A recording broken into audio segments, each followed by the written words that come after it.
What's a mook? A mook? What's a mook? You can't call me a mook. I can't? No. I give you mook. Hey, it's a mook. And we're live, ladies and gentlemen. Yeah! Woo! All right. Can you dig it? What a great intro to this episode. This episode in which we're at Oliver's place, and there's nobody here. We have the house to ourselves, so... Ah! Okay, hopefully there's nobody upstairs. Yeah, no, I hear the siren. Somebody made a noise complaint. The cops are here I already. hear footsteps upstairs. I thought you said nobody was here. Nobody living, that is. Yeah. Oh, But, shit. yeah, But why no, are this- there footsteps? We got some really big raccoons Yeah. up on the roof.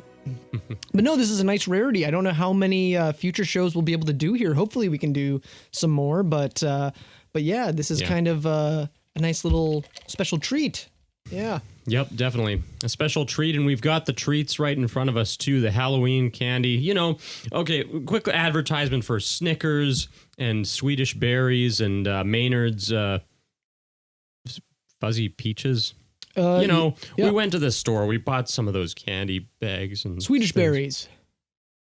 Yeah, Sour Patch Kids, all that good stuff. We hope you're enjoying your Halloween candy, just like we are enjoying ours.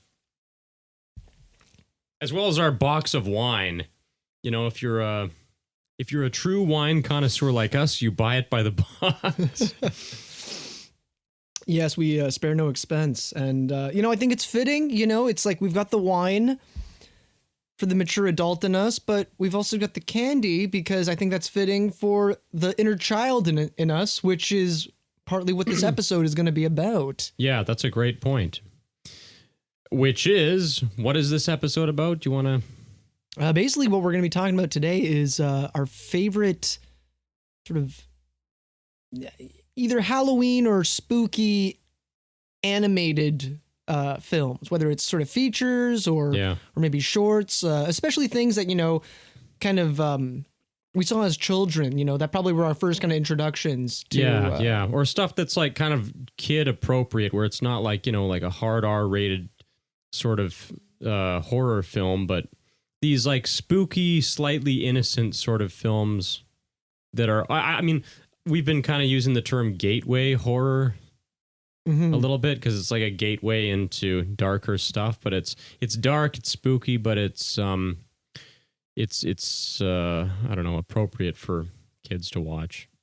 Which I quite like that stuff. I mean, I still love watching that stuff today. It's like there's a bit of a appreciation for wholesomeness, I feel like, lately. Yeah. Where people have this resurging appreciation for stuff that's wholesome. And I feel like some of what we're going to get into, it's like wholesome horror.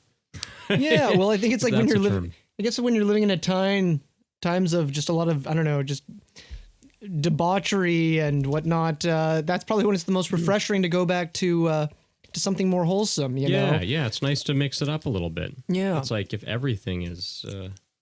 and I mean, in some ways, it's such a wholesome thing. We're going to kind of do this twice. We actually have planned, this is going to be our animated sort of children episode, but we're also going to do even a live action one too, because there's just so much material, I think. There's so much Halloween stuff that we both grew up with that we, decided to divide them between animated and live action. And hopefully our listeners, maybe they'll be able to relate to some of these titles we're going to talk about. Maybe they grew up with some of these same shows and movies, or, maybe they'll have their own sort of nostalgic Halloween films that they grew up with. Yeah, definitely. And so if you're listening right now and you're interested in the animated stuff, that's what we're going to be talking about right now. But if you want to listen to the next episode where we'll be talking about live action, kind of wholesome horror, family friendly horror, Halloween stuff, that'll be in the next episode. So tune in for that one as well. Yep. Crunch, crunch, crunch. Can you hear that? I don't know if that'll come through in the edit, but yeah, fair enough. We're snacking away, but we're going to start talking about what we actually came here to talk about now. We're just trying to enjoy the Halloween festivities, but Yeah. there's a lot of good animated stuff out there that is Halloween themed. And we figured it would be fun to talk about it in case some people haven't found any of this stuff. A lot of it's pretty mainstream, the stuff that's on my list. Yeah, I don't know well, about you. I feel my stuff is fairly mainstream, but that's why I think it's kind of interesting that we're gonna have this talk about this. Doesn't maybe just sort of see how many maybe reoccurring titles will pop up on both of our, kind of, conversations of the things that we grew up with. Yeah. Yeah, I don't know. I would like to believe that some of the things I'm going to say, like some of the stuff that I grew up with that was very nostalgic, I hope everybody kind of does. But some of them, for me, like some of them are, definitely kind of older animations. I'm thinking of kind of like the shorts, where I wonder if they do kind of keep being aired the way they used to. Yeah. Yeah, and you're doing a little closer to the mic a there. little closer there. Yeah. I'm always worried that I'm just this loud Italian who's just way too loud for this thing. Well, you could always tilt your thing down a little bit. We're sitting on these couches here, so. I don't know if we want to, like, I guess if we want to just sort of jump right into it and start talking about some things. The things that I was going to maybe start with were some of the sort of Disney animations, old Disney shorts, which I kind of remembered as early as like 3 or 4 years old.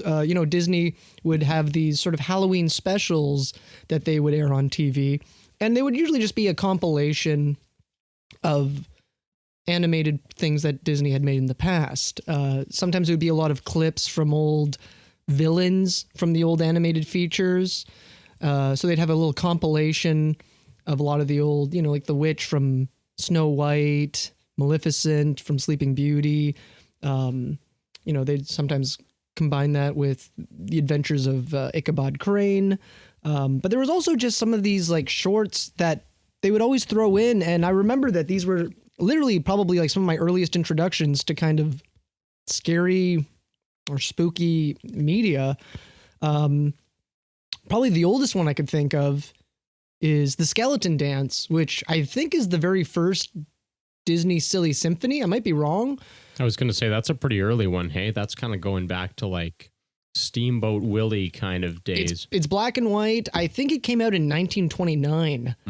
And I think it actually might be the very first Silly Symphony, which was these, it was this offshoot of Disney shorts where they would sometimes make these comedic ones with Mickey and Donald, but then they would do these silly symphonies, which were almost kind of like animated music videos. They would kind of get a classical piece of music or some sort of instrumental. There usually wasn't any dialogue, and it would just kind of play like a little 3-minute animated music video. And I'm pretty sure Skeleton Dance was the first one. And it's really simple, but I just think it's really classic. It's just, these skeletons just dancing in a cemetery. And I can't remember a time I didn't know about this cartoon. I just remember just, seeing this at such a young age. I don't know what your thoughts are on it, or if you watched it, or some of these other ones I was going to bring up. Well, I can picture it in my mind because I've definitely seen segments of it, but I probably haven't actually sat down and watched the whole thing. But it's interesting to me that even as far back as then, they were kind of digging into a bit of the Halloween vibes. It's like, what is it that we love so much about these spooky, creepy, cemetery dead things? Yeah, I have to wonder, was it Disney's interest in Halloween specifically that made him want to make that, or was it just an interest in horror and death? Was it a morbid curiosity that he wanted to It is a little bit weird. I mean, if that truly was the first Silly Symphony, it is kind of interesting that would be the first place that they would go with it, because most of the other Silly Symphonies are a lot more lighthearted and fun, especially once they start becoming colored animations. But if they did choose to start it with the Skeleton Dance, that's kind of interesting. And I think what it was probably just back then, the horror genre still wasn't really established yet. Like, when you think 1929, Frankenstein and Dracula hadn't even come out yet. Yeah, crazy to think about, hey? Yeah. So, they were kind of, any times people were creating anything kind of spooky in this era, they were almost kind of inventing a lot of these things that would later kind of become cliches. And yeah, it's almost just like the horror thing is just kind of like another flavor. I think, just they were making all these different animations, like most of them being, funny, some of them being kind of adventurous and just weird. And I think just the horror element, it's just like it's another flavor to play with artistically when you're making all sorts of different projects. And maybe if you're running out of ideas, it's like, okay, well, make some things that are kind of on the spooky side.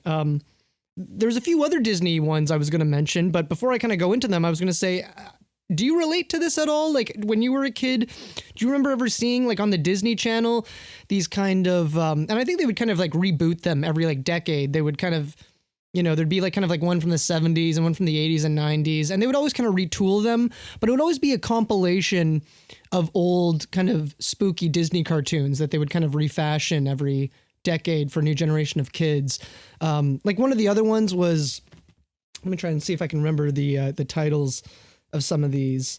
One of them was called Pluto's Judgment, and it was just a nightmare that Pluto the dog has, where he's kind of, I think at the beginning he's been kind of tormenting a little cat, and then he falls asleep, and in the dream he kind of goes to dog hell, where all like the devils and satanic characters are all like cats, and he's basically in a courtroom being judged for his crimes as a dog.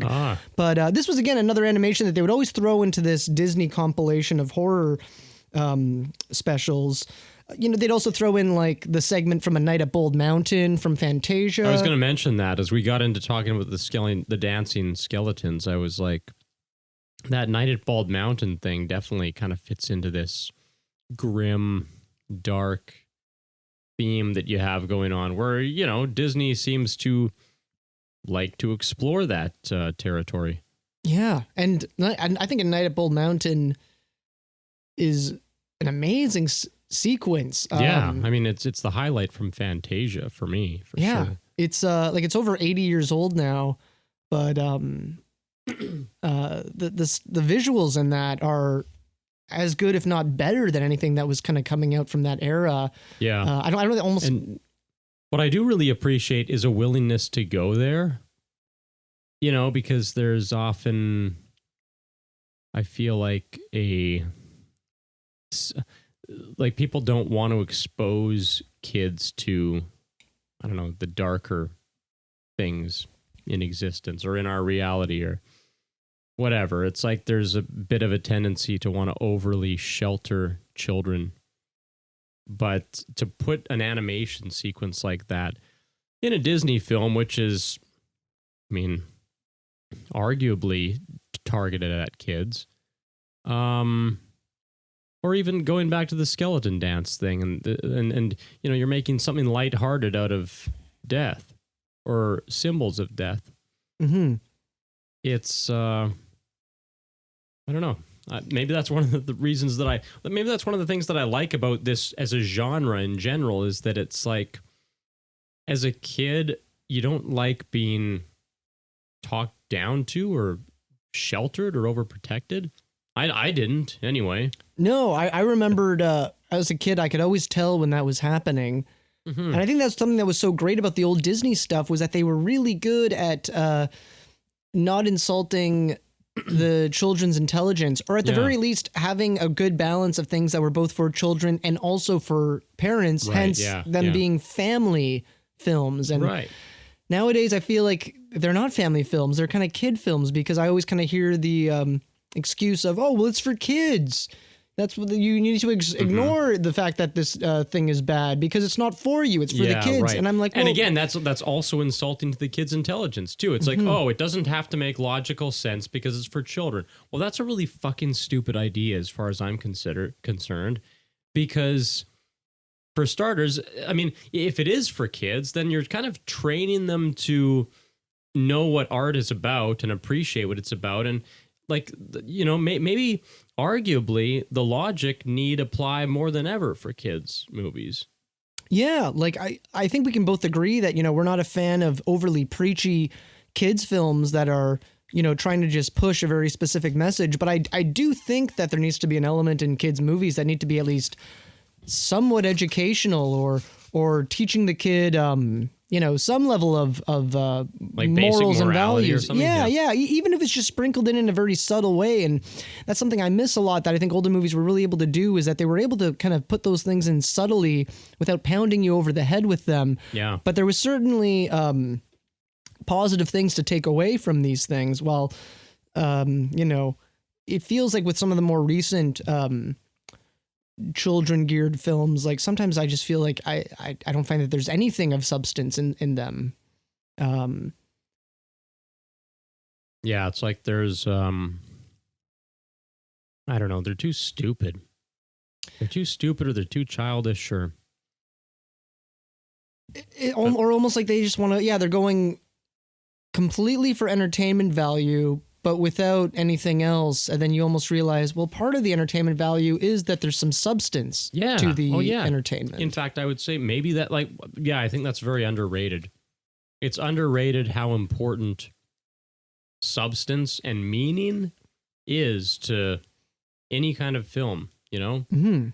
Like a lot of movies are, a movie is really boring if it just doesn't make sense. You could have all the action in the world, but if there's no dramatic purpose for it, who gives a fuck?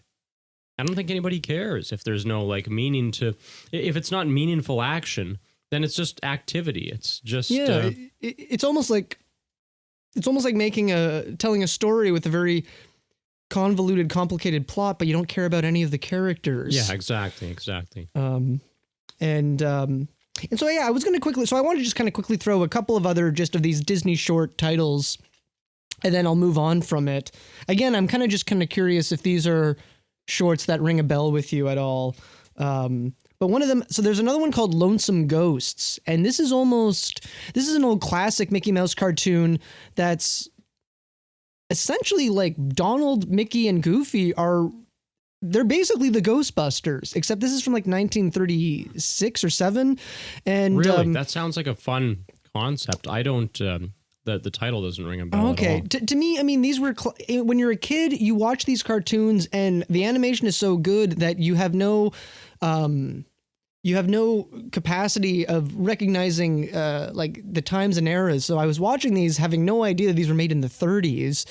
I just saw them as, they were airing these in the 80s when I was a kid, and I was just sort of like, oh, these are great cartoons. And it's basically like a haunted house full of ghosts. The ghosts themselves find an ad for these Ghostbusters saying oh, hey, we'll catch your ghosts. So the ghosts themselves troll Mickey and Donald and Goofy, and they themselves call up their business being like, hey, yeah, we've got a house full of ghosts, come on over.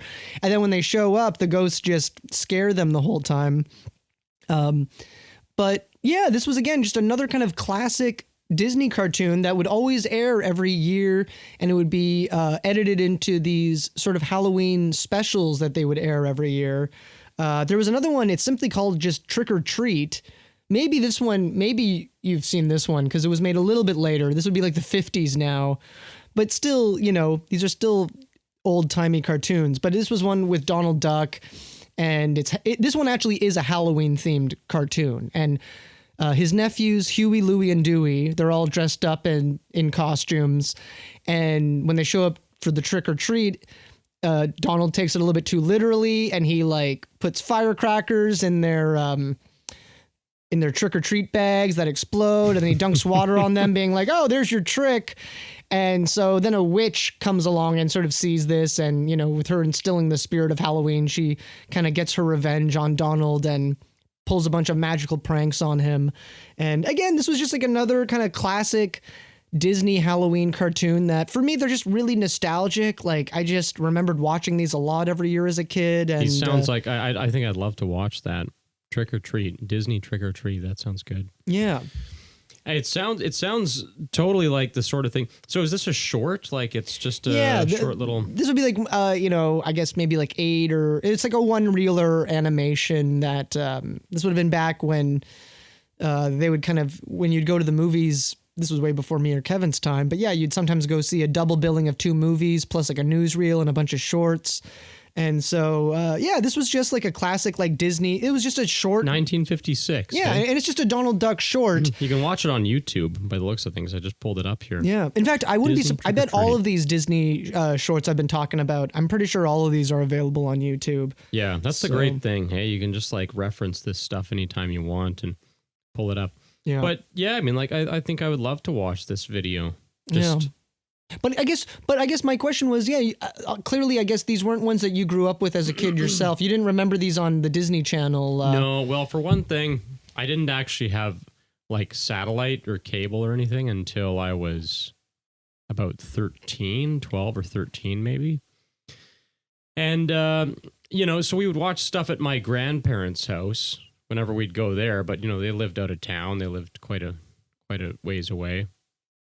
So I mostly grew up with feature films and going to the movie theater and movies that we rented or bought or whatever. Mm-hmm. So stuff on TV, didn't get to watch it too much. Yeah. See, I almost think I might have been the other way around where when talking to a lot of my other friends growing up, it seems like a lot of people were introduced to their first movie experience. A lot of people I know seem to have had it at a much earlier time than me. And I think in my case, I was weirdly more of a television and VHS kind of kid. And I don't think it was until I was around maybe like 7, maybe when I saw my first movie in a movie theater. Yeah, weren't you saying? What were you saying was the first movie you watched in theaters? The Witches. The Witches. That's like right. that's the first movie I saw in theaters, which we're going to talk about more on our next episode. Yeah, 'cause yeah, that well, is like a kid's. that'll be Halloween for the movie. live action one, yeah. But but that'll be a fun one for us to both talk about. And so yeah, I don't know. I mean, I guess to me that still seems fairly young, but I just know so many people like Yeah, who, well, like- it does seem young, to be honest, especially coming from you, because I know Yeah. how much you love, the cinema, and you've watched way more stuff than I have. But I watched my first movie, and I'm pretty sure it was Homeward Bound: The Incredible Journey. Yep. The two dogs, the cat, they Yeah. go on the incredible journey. Which I is a probably reboot. watched that. That's a reboot, actually. Yeah. And I have seen the original Okay. too, but I watched it on VHS later. But that was the first movie that I watched in theaters, and I was probably about 4 years old. 'Cause I think Okay. it came out Yeah. in See, 93 or something. you beat me there by at least a few years. Yeah, that's the first one I remember anyway. Yeah. So, That's not a bad intro to no. to the theater experience. Yeah. I remember it fondly to this day. An incredible big journey deal. with an incredible movie. Yeah. But Had great music by Bruce Broughton, who also did the music, I realized, in Monster Squad, which I watched the other day, which is also another movie we're going to talk about in next episode. But Bruce Broughton, he was a big composer in the 90s. I looked him up recently, and yeah, no, I think he's a little bit of an underrated guy. He like there's some good stuff he made. But well, I guess enough of that yapping. I guess I started. Oh, sorry. Yeah, so we can kind of move on maybe from the Disney. Yeah, thing well, there. I was gonna say that was kind of the first. That was my kind of some titles I throw in there. So I was gonna say maybe if there's some titles you maybe want to mention that maybe I don't know. Yeah. Maybe you could think of like some like the earliest sort of spooky animated ones that like the real Well, gateways. I guess there is something that I really want to talk about, which was really important to me, and it's such a big cultural property. Oh shit! What happened to my list? Oh no, I mean, I had just made. I mean, not that it matters. I have it. it's not on No. the paper there, is it? No, Was it's it? all Okay. good. I just wanted to say like it's good. I think it's good we kind of talked about Disney first because I mean they're like the originators of animation more or less, or at least Yeah, like the Max Fletcher animations had some pretty crazy, zany, sort of scary animations in themselves. But just I don't know. For me as a kid, I don't remember them airing on TV as a kid the way the Yeah. Disney ones did. Yeah. well, and Disney was such a big influence and a big presence in every kid's life, I'm sure. But I'm gonna move on to something that came around in the late '60s. Very big cultural property. You know what this is going to be? Late Well, 60s. I have an idea of what you might mention, but it's probably not the thing you're thinking of. Should I take it's a guess? about or, a group of 4 youths and their dog. Their Oh, loyal okay. That's not what I was actually going to mention, but now I know exactly where we're going. Yeah. Okay. We're going to go into Scooby-Doo because this was like something that I mean, again, so it was right around the time when I got satellite, when I was, 11, 12, maybe 13, somewhere around those years. And we had the Cartoon Network on there. And there was only like a handful of channels that I could watch anyway. Like my parents were very restrictive with what kind of television we could consume, and I think they didn't want us to consume too much of it. It's probably like the way that parents are dealing with their kids now, like, oh, how much screen time, phone and tablet time should I give to my kids nowadays? I think my parents were confronting that surrounding television in like the late 90s. Mm-hmm. And so they didn't really want us to have cable, but eventually we got satellite, as I say. But most of the channels were locked, and there was like a handful of channels that we could just watch freely that weren't locked, right? And one of them was the Cartoon Network. And so Scooby-Doo would come on there in the afternoon, right after I got home from school. There would be like 2 episodes of it. And I discovered it, and it was Scooby-Doo, Where Are You?, which I think was the first show that came out, which was like, Scooby-Doo. I'm pretty sure, because that's like the theme song, like the original Scooby-Doo theme song is essentially, Scooby-Dooby-Doo, where are you? And I think that is the original. Everyone kind of just calls it Scooby-Doo. Yeah. But I that think was the original show. Yeah. Yeah, and it was, man, it's such a great show. I don't know, anybody who's watched a lot of it. I would love to go back and, because I have memories of watching it as a kid, but man, it is but I haven't such watched it in quite some time, to be honest. It's such a great cartoon for kids, especially because it's interesting because it's very funny, but it's also just kind of creepy and haunting, and in such a innocent way. Like, it walks that kind of that line of being scary and creepy, yet being funny and safe for kids in such a perfect way, I find. Yeah. And that was probably like a real gateway for me into spooky stuff, It's yeah, it was almost like kind of a little bit different than some of the other Hanna-Barbera shows at that time. I mean, other than Scooby-Doo himself, all the main characters were semi-realistic human characters, which was a little bit different than, I mean, I guess, we had Flintstones and the Jetsons, but Hanna-Barbera was also really known for a lot of anthropomorphic kind of animal characters. And there's also even like a lot of weird, like kind of like adult undertones with Scooby-Doo that you don't really kind of catch on until you get older. There's a lot of the theories about, kind of Shaggy being a hippie who's maybe, getting stoned with Scooby, hence the Scooby snacks. I can see that. I can see that. That makes a lot of sense. There's even a theory that all the characters are like draft dodgers for the Vietnam War. That's like one thing I heard. Really? I've never heard about that. Yeah, but it's so it's like, yeah, there's this weird. I mean, hey, late 60s, early 70s, sure, it would make sense because they're of age. Yeah, right? yeah. There was always like the theory that Velma was. Why haven't they gone off to Vietnam? Yeah. Or at least Fred and Shaggy, like. Well, there was a lot of talks about Velma being a lesbian, and I don't know if that was like something that started way back from the beginning, or if that kind of grew over time, and then. Well, wouldn't that have been like around the time of like the Women's Lib? Well, or was the Women's Lib a little bit after?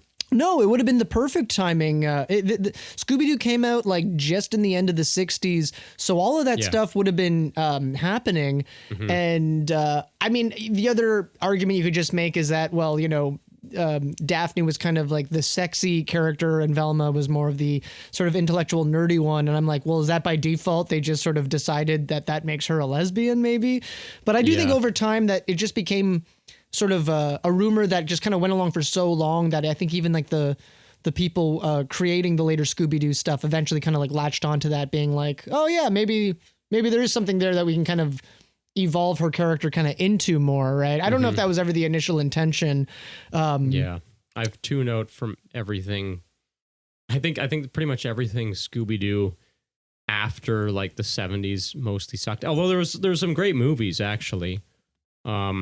Yeah, there was some really good animated movies, but there's just a lot of really shitty shows that were Scooby-Doo themed. Yeah. You know, I mostly been. I never got around to seeing the live action Scooby-Doo movies, but I will say that in the late 80s, I was referring to the animated movies, by the way. well, there was one animated movies I did want to kind of bring up. I was almost questioning putting it on my list even, but it was just, I haven't seen this in decades, but it had a big impact on me as a kid because I was always really into werewolves. And so it was the Scooby-Doo animated movie, Scooby-Doo and the Reluctant Werewolf, where Shaggy basically becomes a werewolf, and he's a werewolf basically in the entire I remember episode. that movie. Yeah. I think, so when did that come out, actually? I want to say like 1989, maybe? That sounds about right. That would be about what I'd guess, yeah. Yeah. And it's like, it's cheap. It's a TV movie. It feels like a extended episode, more or less.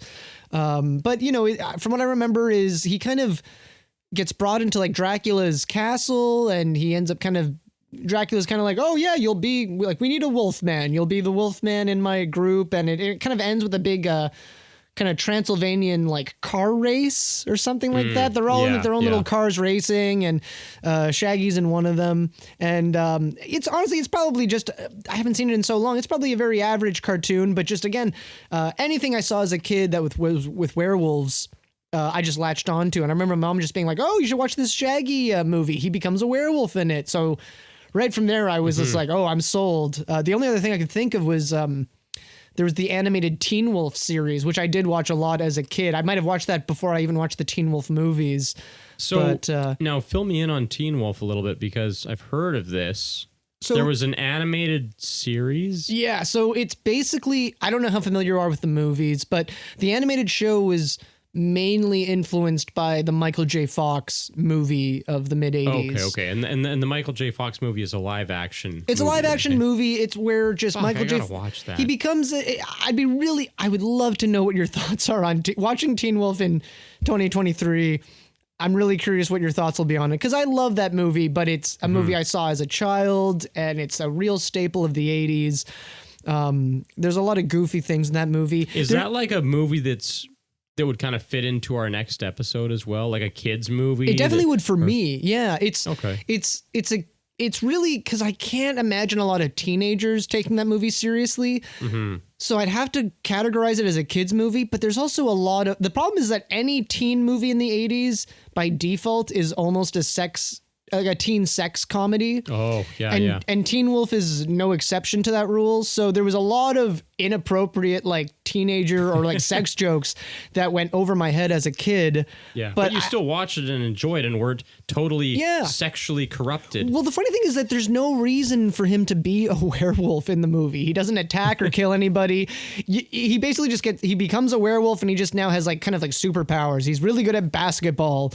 It's like all werewolfs are. I mean, yeah. Isn't that a werewolf staple? Well, it's basically just once you become a werewolf, you're just really good at any kind of athletic stuff. But it's funny because also like all the girls ignore him when he's Michael J. Fox, but he becomes the wolf and he gets all this attention. And it's that body hair, man. Well, I'm telling you, I've always love body hair. I've always wanted to make a Teen Wolf 3 where you just switch the genders and you make it a girl who becomes a werewolf, but you keep everything else the same, and it would just be hilarious because then all these guys aren't interested in this girl, but she becomes furry, and the guys are like, "Hey, who's that?"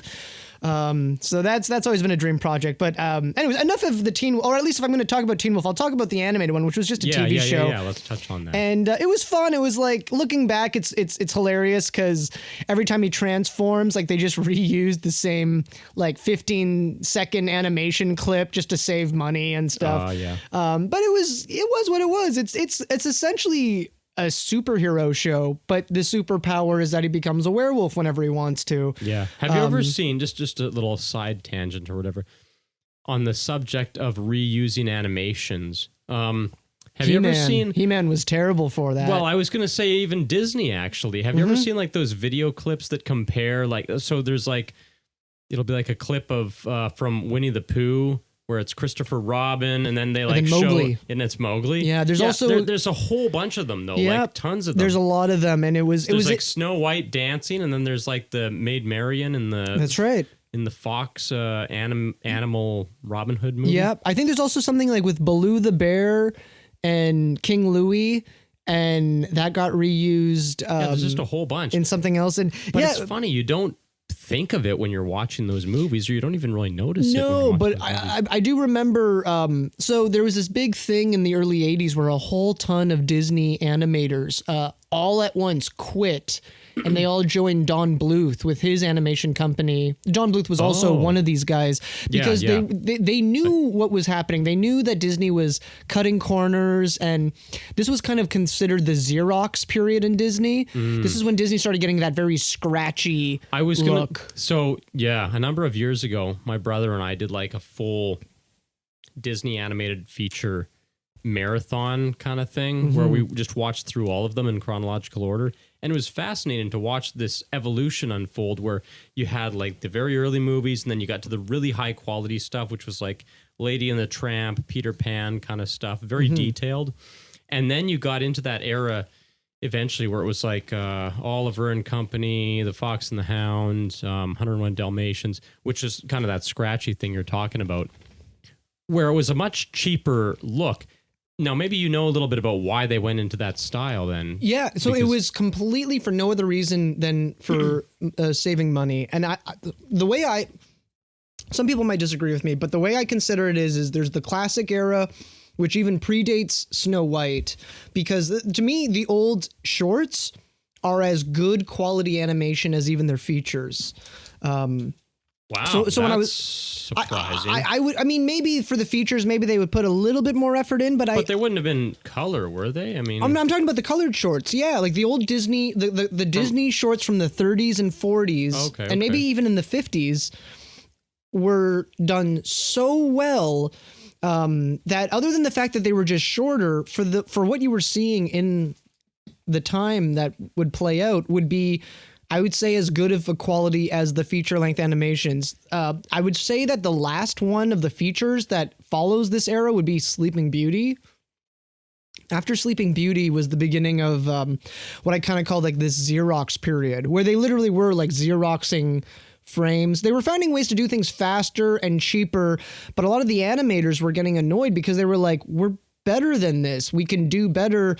Well, okay, you're saying after Sleeping Beauty, hey? I would say that the first Disney feature that started this look was 101 Dalmatians. Oh, okay. I would say so too. Okay. But I'm trying to think when Sleeping Beauty came out because... Late 50s. Okay, so maybe that's later than I remember. Because, again, in my recollection, like Peter Pan, very high quality movie. Sure. And Lady and the Tramp was like Lady and the Tramp was probably like the pinnacle of Disney, how good Disney animation looked. I mean, I would say even going back to even the older ones like Snow White and Fantasia and Pinocchio. Those aren't quite as high quality. Again, a lot of it is like, you'll notice the detail in the backdrops and stuff. And all the characters. It's just like you have a full frame of very detailed, high resolution, like backdrop, characters, lighting, shadows, everything. It's all there, right? Yeah. Whereas you start to notice in other movies, like say for instance 101 Dalmatians, a lot of the environments are just like shit. Like that scene where say the opening of 101 Dalmatians when the camera's moving in and it's showing like Roger playing piano in his apartment and stuff. You just look at like the buildings and stuff. They're very it's all cheaped out. It's like there's not a lot of depth. It's almost like there's not a lot of difference between the backdrops and the foreground characters. While with the older animations like Lady and the Tramp, you know, you can clearly see that the background is this beautiful like oil painting, and then even the characters on front of it are also really quite well done. I don't know. Yeah, personally for me, I feel like that style goes all the way back to Snow White, although I do feel that they kept perfecting it to a certain degree. Yeah, maybe that's kind of what it is. Because I would say, yeah, there's probably on a technical level, Snow White, even though Lady and the Tramp isn't regarded as the classic as Snow White is, on a technical level, it probably is better because they just kept improving and improving this technique that really after, and I don't think Sleeping Beauty was the peak by any means, but it was the last of that kind of the pastel kind of colors.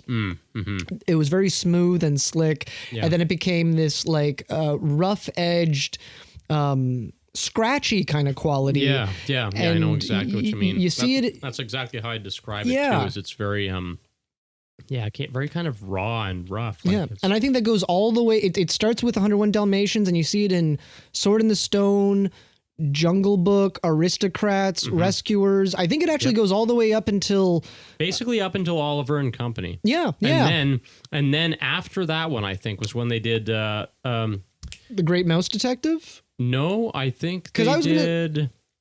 Oh, okay. Well, there was the Rescuers Down Under.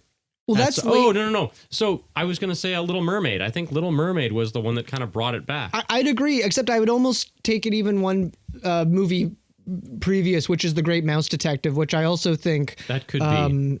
The Great Mouse Detective. That's often it's the a one that's sort of forgotten. It's a very yeah. forgotten one, but visually you look at it and you're like, oh, they kind of corrected. It's not scratchy anymore. Yeah. And then by Little. Little Mermaid, they were like, yeah, let's like fuck the scratchy thing. But I also think a big part of that was that it was the Don Bluth company that was kicking Disney's ass in the 80s because yeah. Don Bluth knew exactly what needed to be done. Well, and which didn't is, Don Bluth come from Disney he as did. well? Oh yeah, himself? he was there. I think he actually came in right at the beginning of that scratchy era. Maybe not 101 Dalmatians, but I think Sword in the Stone is the first movie that Don Bluth was involved with. Oh, okay. And he was just like, why are we doing it this way? And then when Yeah. you watch Secret of Nim and you realize Disney could have made Secret of Nim, but they just weren't bothering with the details. And that's why Secret of Nim is so gorgeous. Yeah. That's a great fucking movie. An American Tail, Land Before Time, All Dogs Go to Heaven. Those movies look better than most of the 80s Disney cartoons. I mean, and honestly, they're richer stories as well. A lot of them. Yeah. Well, they're just made by somebody who cares, you know? Yeah. And That's one of the things I love about Don Bluth is like he really is a passionate artist yeah. who, I think kind of picked up where Disney maybe started to, what do you call it? I don't know, go off course. Yeah.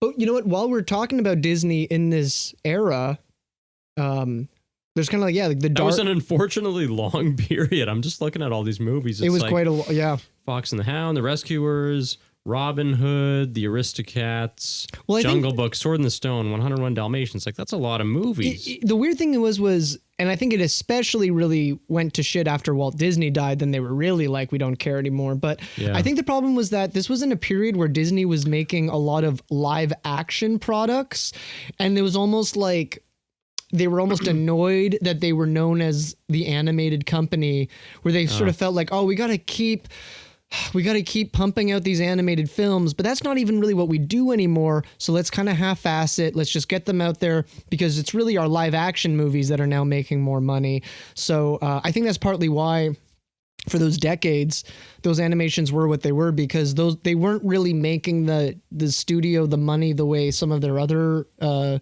endeavors were at that time. This is such a problem with like a lot of companies as they become less about sort of the art that they were originally about. Mhm. And they become more about, okay, what is the most efficient way for us to make a buck?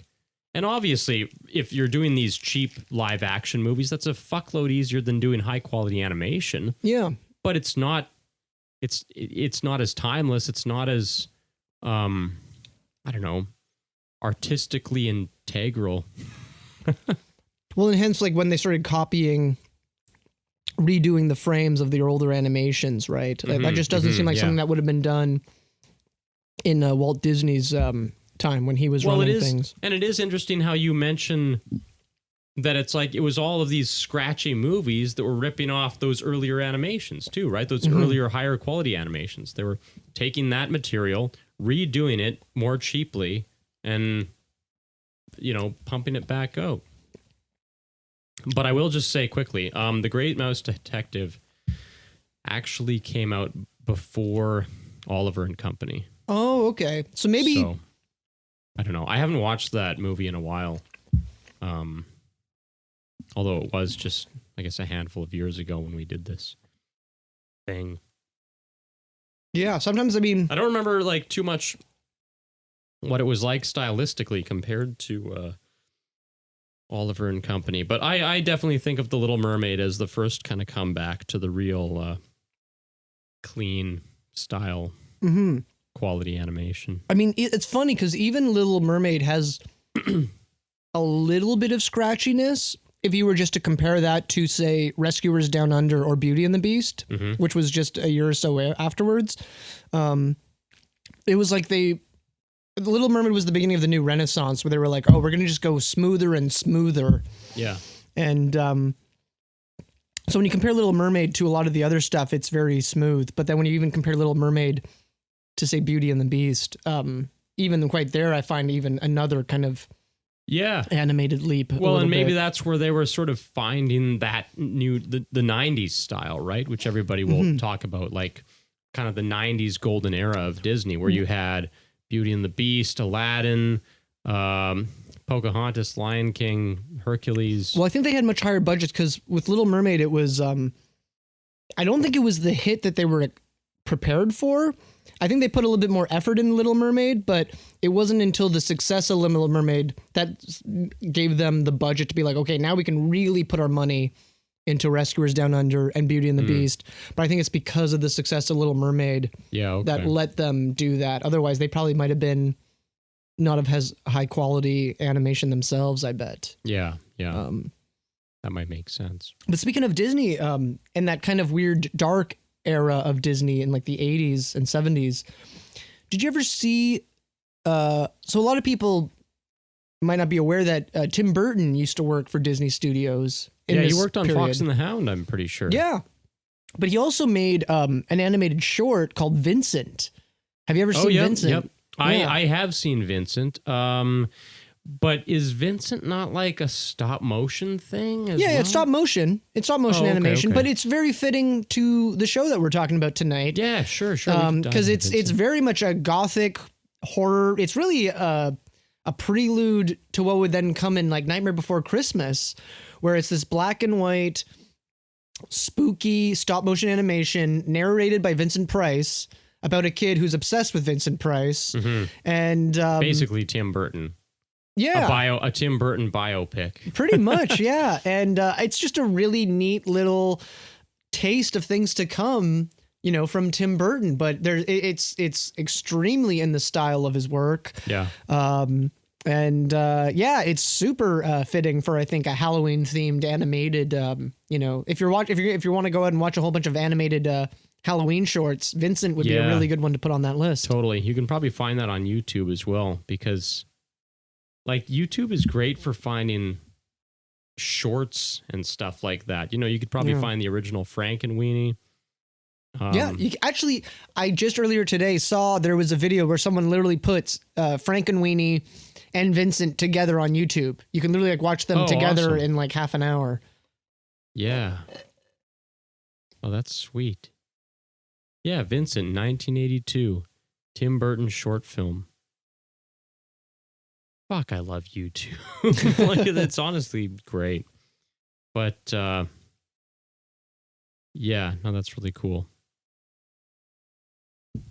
But what is cool about that as well, and so he did a Frankenweenie film. Now, I guess there's two, right? There's the live action and the animated, yeah. Yeah. So now, okay, refresh my memory. Frankenweenie, the original Frankenweenie, and Vincent were two separate films, right?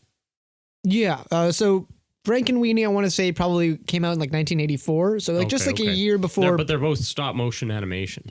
Well, no. I mean, they are, but if you're talking about the original Frankenweenie, that was a live action movie. So that was made by live action. It was made by Disney. And it was. I haven't watched. It's really kind of Tim Burton's first movie, other than, Pee-wee's Big Adventure is Tim Burton's first feature-length film, but before that he made a half-hour short called Frankenweenie in black and white. Okay, I haven't actually seen the original. Oh yeah, you should check it out. It's great. It's very Tim Burton-ish. It's a little bit, it's his first real movie, so I feel he kind of was a little bit. You could maybe tell that Tim Burton maybe held back a little bit, or maybe he was forced to not have complete creative control that he would with later ones, but you watch it and you definitely feel the Tim Burton in this movie. But one thing that's definitely lacking is it's kind of weird watching a Tim Burton movie without Danny Elfman music. That's the one thing that you watch and you're just like, something's wrong. And I find like watching a Spielberg movie without John Williams. But isn't that interesting how some of these directors become so joined at the hip with their composer that it's like one without the other just doesn't. And to me, I think it's specifically the composer too. It's like the score breathes so much soul into a movie that it like, I don't know. There's something very important about that relationship, a film director and their composer. Yeah. And it's funny because like there's most directors, I don't find that that's the case. I don't find that the majority of directors you attach a composer to, but when you do find those certain filmmakers where there's a composer attached to it, there's almost something a little bit special about those. Like those they're movies that have that much more of a signature feel to them. You could say this about Alfred Hitchcock and Bernard Herrmann, and Spielberg and John Williams, and of course Tim Burton and Danny Elfman. And you could probably say it of Christopher Nolan and Hans Zimmer these days too. Yeah, that would be another good example. But I mean, if you haven't seen the Frankenweenie feature, it's really neat. You can get through it really quickly. It's like half an hour long. Yeah. Shelley Duvall's the mom, Daniel Stern's the dad. And it's especially just like a neat little early glimpse at the talent of Tim Burton and showing just like how he's had this unique style, pretty much right from the beginning. Yeah. I remember back in the day watching, it was on the Biography channel.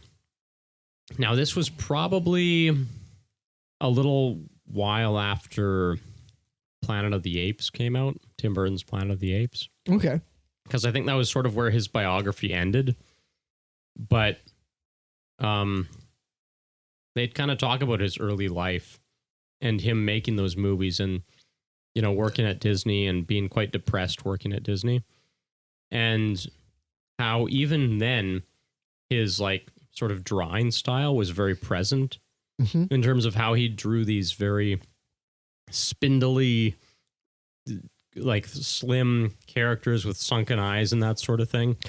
It's like his visual style was already very present there and consistent. I know that he was involved with Return to Oz, and there's a part of me that really always wondered how much he might have been involved with the design of Jack Pumpkinhead, because there's a lot of similarities with the design of Jack Pumpkinhead and Jack Skellington even. I guess part of the frustration with Tim Burton was that he was working in this dark era in Disney, but also the fact that he was trying to, make everything always darker than what Disney was wanting him to. And it was kind of being like, oh, you got to like push it back a bit. I think that's just it. He was kind of an outcast in the Disney ecosystem. Yeah. And you'd make these things like Vincent and they would be like, oh, this is great, but what do we do with this? Yeah. It's not on their brand or whatever. Yeah. I don't know. Yeah. Do you want to talk a bit about the actual animated Frankenweenie at all? I mean, because that one I think you have seen, right? Yeah, I have seen it. And have you seen it? Yes. Okay. So I've seen it only once. Me too. I enjoyed it quite a lot, actually. I don't know or I enjoyed it a lot more than I expected to. I think I enjoyed it more than Corpse Bride. Maybe just because I felt... Yeah. It's almost a little more sincere or has a bit more of a personal touch. Because I'm pretty sure Frankenweenie is based off of Tim Burton's personal experience with his own dog or something.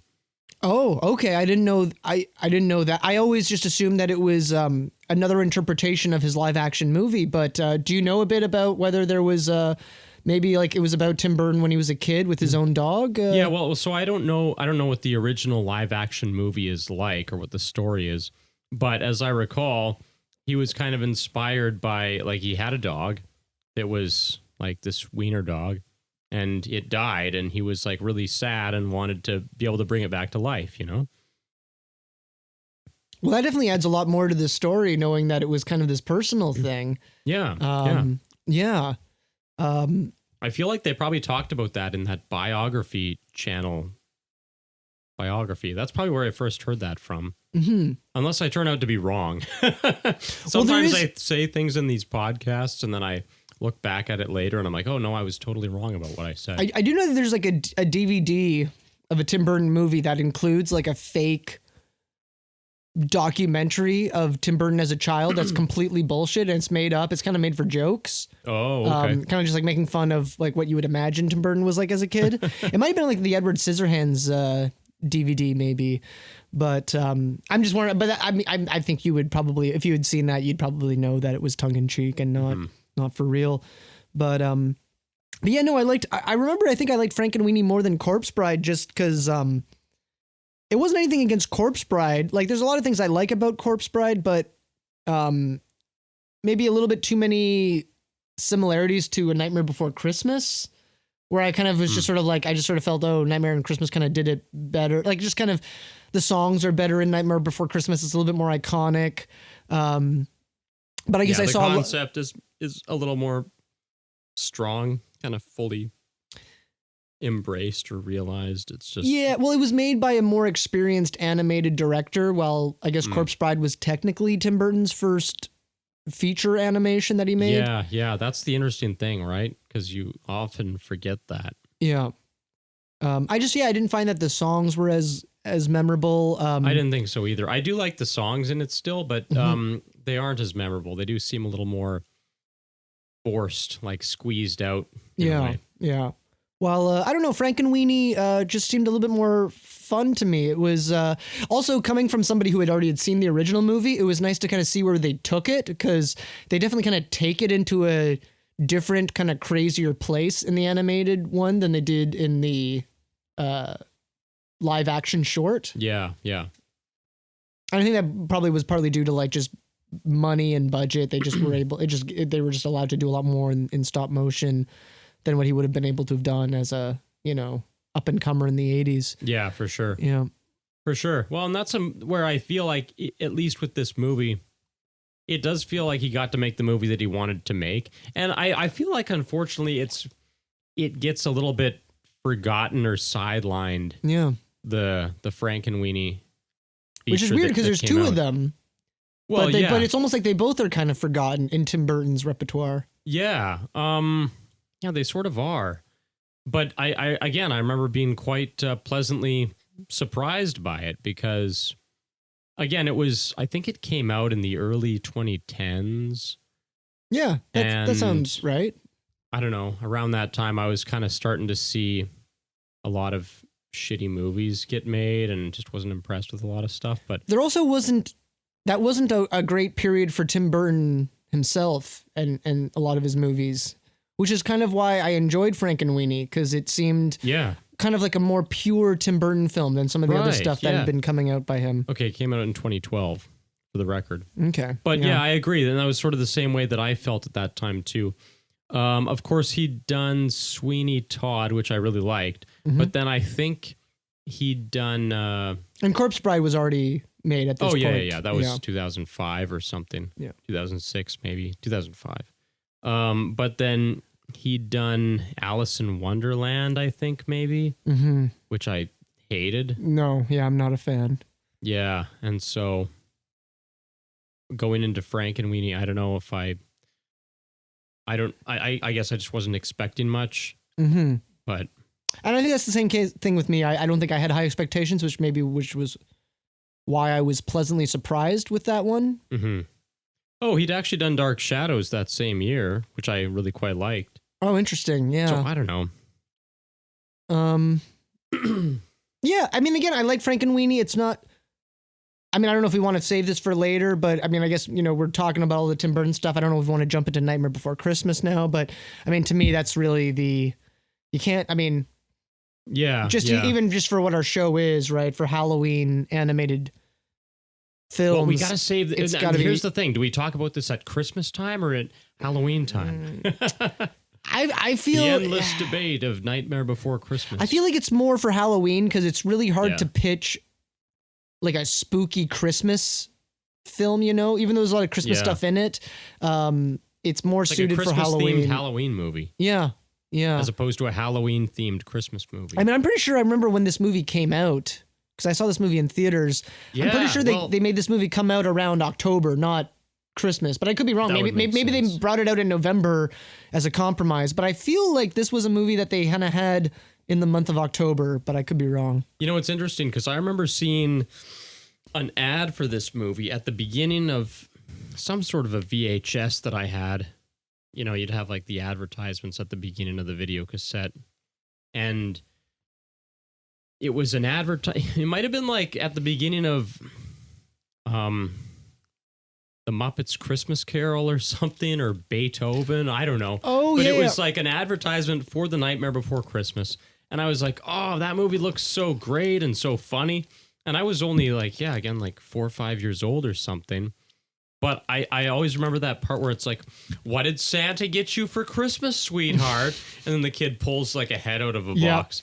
And I just thought, you know, as a little kid, I thought that was just hilarious. Yeah. And I wanted to see this movie so bad. But then what's funny is it was actually not very successful when it came out. And studios were like, oh, it's too scary for kids and stuff. And I was like, damn, that was right up my alley. But nobody would let me watch it at that age either. So Yeah, it was weirdly, it was like one of the only times I remember my mom, like, she started buying Nightmare Before Christmas merch. Like, we had like little toys and stuff because she was just convinced that this movie was going to become this big cult hit and these would become collector's items. And in many well, ways, she was totally right. She but totally it was, just was like, right. But a decade later. That was the thing, was like, we bought all this stuff and then the movie just kind of, they stopped making merch immediately because the movie wasn't this big success. But then, Yeah. like, 10 years later, it had this like, huge renaissance. thank God for goth girls, because that's where you'd see these Well, girls but the funny- backpacks with all these like pins and The stuff. funny thing is, and, those were the girls who were kids when the movie came out, right? Like they were like my Yeah. age. That was like my generation who grew up into these but maybe teenagers. who their were- parents weren't taking them to the movie when they were a Oh, kid. yeah, like, 'cause- probably not. Probably they weren't. Yeah. But that's just it, is those kids were like me in that their parents wouldn't let them watch the movie,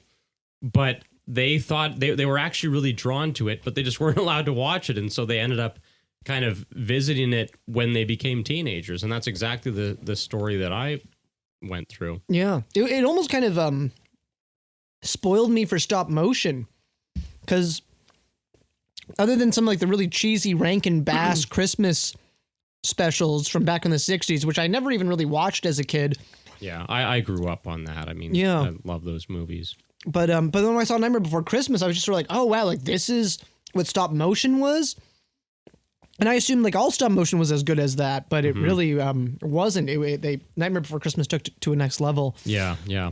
Well, it is actually quite, when you do compare it, say, Nightmare Before Christmas, and just how elaborate that is, and compare it to the Rankin Bass stuff. And I mean, I love those Rankin Bass movies, but they're not nearly as elaborate, right? Like, Did you ever see the horror Rankin Bass movie? Because that's probably the Oh. one that would be fitting for this. And I'm pretty sure it was that sounds great. I should see it, but I haven't. well, Tim Burton was a big fan of it, and I actually think it was a big inspiration for Nightmare Before Christmas. Right, yeah. yeah. But it's called Mad Monster Party. Oh, fuck. I got to check this out. Yeah, and it's kind of like Mad Monster Party is. I actually only saw it for the first time a few years ago. It wasn't as great as I thought, but it's definitely fun. It's just it's a very much a product of its times. It's almost like the original Hotel Transylvania, which I've actually never seen any of those movies, but that's the idea I get from it. It's Rankin Bass just doing a stop motion movie with all of the classic Universal monsters, and it all gets together with them having a party. One of the biggest gags I love about it is there's like the 60s rock band The Zombies, who they get in to be the band in the film, and they're all like dressed as, they're all done up as like skeletons. Okay. But I just thought it was hilarious that they got the zombies in Mad Monster Party. Obviously for no other reason than that they're called the Zombies. But Yeah. but yeah, no, Tim Burton was a big fan of it. In many ways, I think Nightmare Before Christmas was kind of his like response to that, or just his love for stop motion was kind of from Mad Monster Party. That I makes think, a lot of sense, Rob yeah. Zombie, I think, was Well, another big fan of it, and I think Tim Burton might have even been a fan of the Rankin Bass Christmas movies as well. Like, I think he Yeah. just kind of developed a bit of a stop motion Yeah, yeah. animation fan, which is interesting because like I have too, and I've sort of thought like, stop motion would be a really cool style to make something in one day. Oh, totally. Yeah. But there's actually this great. I was like following this. He was kind of like the godfather of stop motion, and he did this. He's like this Russian Polish guy, and he made the first feature length stop motion animation. But then I also saw a short he did in the 30s called The Mascot. It's also known as The Devil's Ball.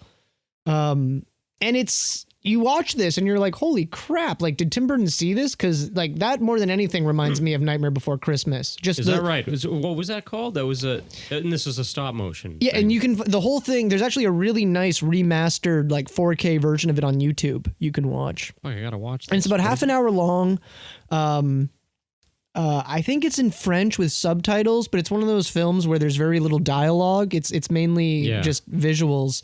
What's it called? If you look up The Mascot, like I want to say like 1933 or maybe 1935. And it kind of starts off very wholesome. It's like it takes place in this girl who's sick and her toys kind of come alive. And it's about this like little like puppy toy that kind of comes alive and it escapes her room and goes on this little adventure. But then it turns into this like spooky thing with these like devil characters and all of these like Halloween type monsters coming around. And this is stop motion. It's stop motion and it looks like it's straight out of Halloween Town. Wow. I would love to colorize this thing, but it's quite a pain colorizing any kind of animation in general. But I remember I watched this like a couple of years ago and was blown away by this thing. I was just like, this is amazing and more people need to see this. So yeah, if you look up The Mascot, or you can look up The Devil's Ball, but The Mascot, you'll find a really good high quality version on YouTube. The Devil's Ball. I'm gonna look that up. Yeah, singular. It's not The Devil's Balls. Yeah. That's another movie. That'd be another movie, which is great, by the way. Mm-hmm. Yeah. Yeah, but The Nightmare Before Christmas, man. That's that is such an aesthetic trip to go on. Like again, you got the contrast between the Christmas town and the Halloween town, but just wow. Talk about like a movie that puts you in that Halloween spirit, which is again, it's a movie that I think does a really good job of walking that line between darkness and comedy, which is like, you know, I mean, maybe that was like my introduction to dark humor. Yeah. But perhaps I already had an inclination towards that, given that I thought it was funny that the kid pulls a head out of a box. So were you allowed to watch, were you able to see that movie fairly young? No. I watched it as a teenager. Yeah. Okay. I only saw like the advertisement when I was a kid and just really wanted to watch it. But it was sort of like, you know, I think my parents' point of view was like, well, there's this Tim Burton guy who's a little fucked up and probably should keep him away from our children.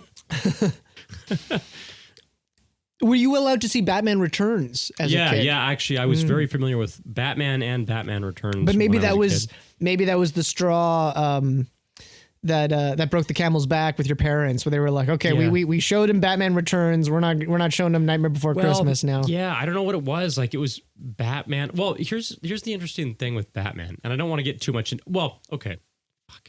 Okay, because we could just talk about Tim Burton a whole bunch, and then I might allow us to tangent off into Batman territory for a moment, but I will just share this story. I think that my introduction to Batman and Batman Returns was actually at a family friend's house. And so it was one of those cases where it's like, we went over to these people's houses. My parents were like, okay, send the kids off to the basement with the other family's kids, and we'll put on a movie and let them watch. And that was probably where I first saw Batman and Batman Returns. Okay. At somebody else's house. But because I remember when Batman Forever came out, it was a real struggle to get my parents to let me watch that movie. Okay. Because that was 1995. I'm pretty sure I would have been 6 years old. It was a PG-13 movie, I'm pretty sure. And I didn't get to watch it in theaters, but they eventually, succumbed and let me watch it on VHS when it came out. And in many ways, it's much lighter, actually, than those first two Batman movies. That's just it. Yeah. So, But just bringing it back to Nightmare Before Christmas. One of the things that I love I obviously love the look of Nightmare Before Christmas, but one of the things that I think that may be one of my favorites about it is the music. I actually think it's some of it's got some of Danny Elfman's best pieces. I think are in this movie. There's some of the music is a little bit, some of it I could is a little bit throwaway or whatever. Yeah, but not, there's not some even stuff. just not even the songs exclusively, but just like the score. Yeah, that's in there. there's just some really. There's some really great stuff in there. Like there's It's like that melody that da, da, da, exactly, which might be my favorite.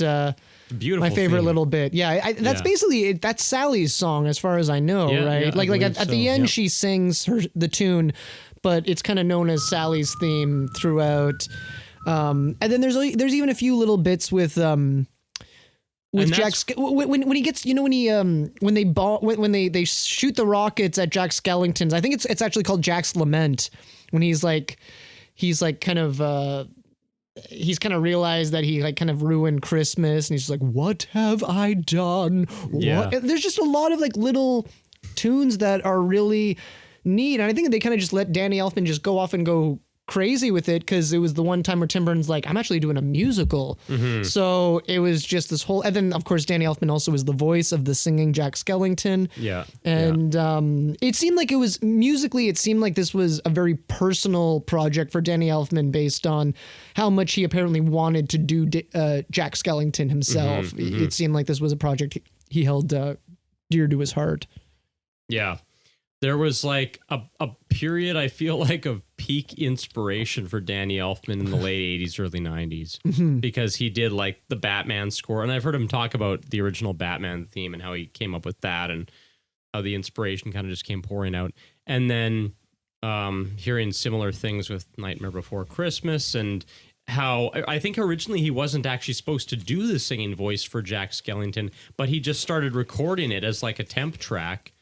And then it was just working so well. He just kind of ended up being the guy. Yeah. But also the Edward Scissorhands music is phenomenal.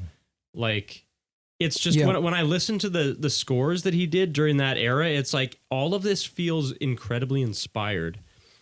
Whereas, get into the Corpse Bride and stuff, it's a little bit more like, well, he had to try and like squeeze that out a little bit. I don't know if I can remember a single Corpse Bride song. I remember it because I've listened to it so Okay. much, but yeah, it's a lot less memorable. I remember there's like one dance, there's like a number that involves like some skeletons.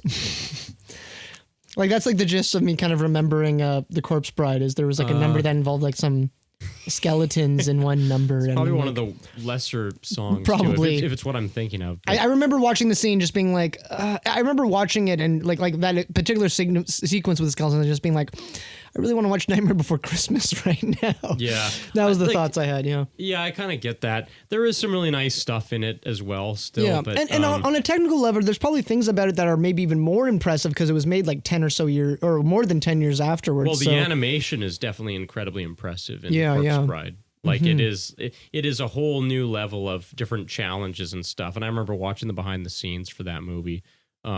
Which, I mean, hey, why not? Why not? We can talk about more sort of the 2000s stop motion animation now. Yeah. Starting with Corpse Bride. It's like, again, I think that Corpse Bride has got a lot of the same familiar aesthetic that Nightmare Before Christmas has, except it's more gothic horror. Again, it's very much like a gothic horror kind of movie, as opposed to Nightmare Before Christmas, which I feel like is almost pure fantasy. It's like really puts you in this fantasy Halloween world, and then also gives you this fantasy Christmas world at the same time, which is very colorful and bright and beautiful, contrasted with like the dark, spooky Halloween thing. I don't know. It's just a beautiful contrast. And then there's right? a sliver of the real world, which is when he's Right. kind of when he's sending all the presents to the children and the families. Yeah. There's sure. There's the fantasy world, but then there's also the idea that there's like a real world element within it. Yeah. Whereas Corpse Bride, it's very much like this consistent, desaturated, gothic horror world. Yeah. Which I love that as well. And I really have a lot of respect for what they did with that animation. Love spending time in that world and looking at that movie, but it is a lot more kind of monochromatic, and then it's kind of this bluish, black and white almost desaturated. I feel I would have appreciated the movie a lot more had Nightmare Before Christmas not been made, because I guess by the time it came out, I was kind of just thinking like, oh, here's Tim Burton like kind of going back to the well again, kind of where it was just kind of reminding me of a lot of things I saw in Nightmare Before Christmas, where I was just sort of like, oh, okay, well, I guess if you're just going to go there, it just made me kind of think more about Nightmare Before Christmas, where maybe if he hadn't done Corpse Bride at that time or done Frankenweenie, I'd be like, oh, okay, yeah, this is different enough from Nightmare Before Christmas to be its own thing. Yeah.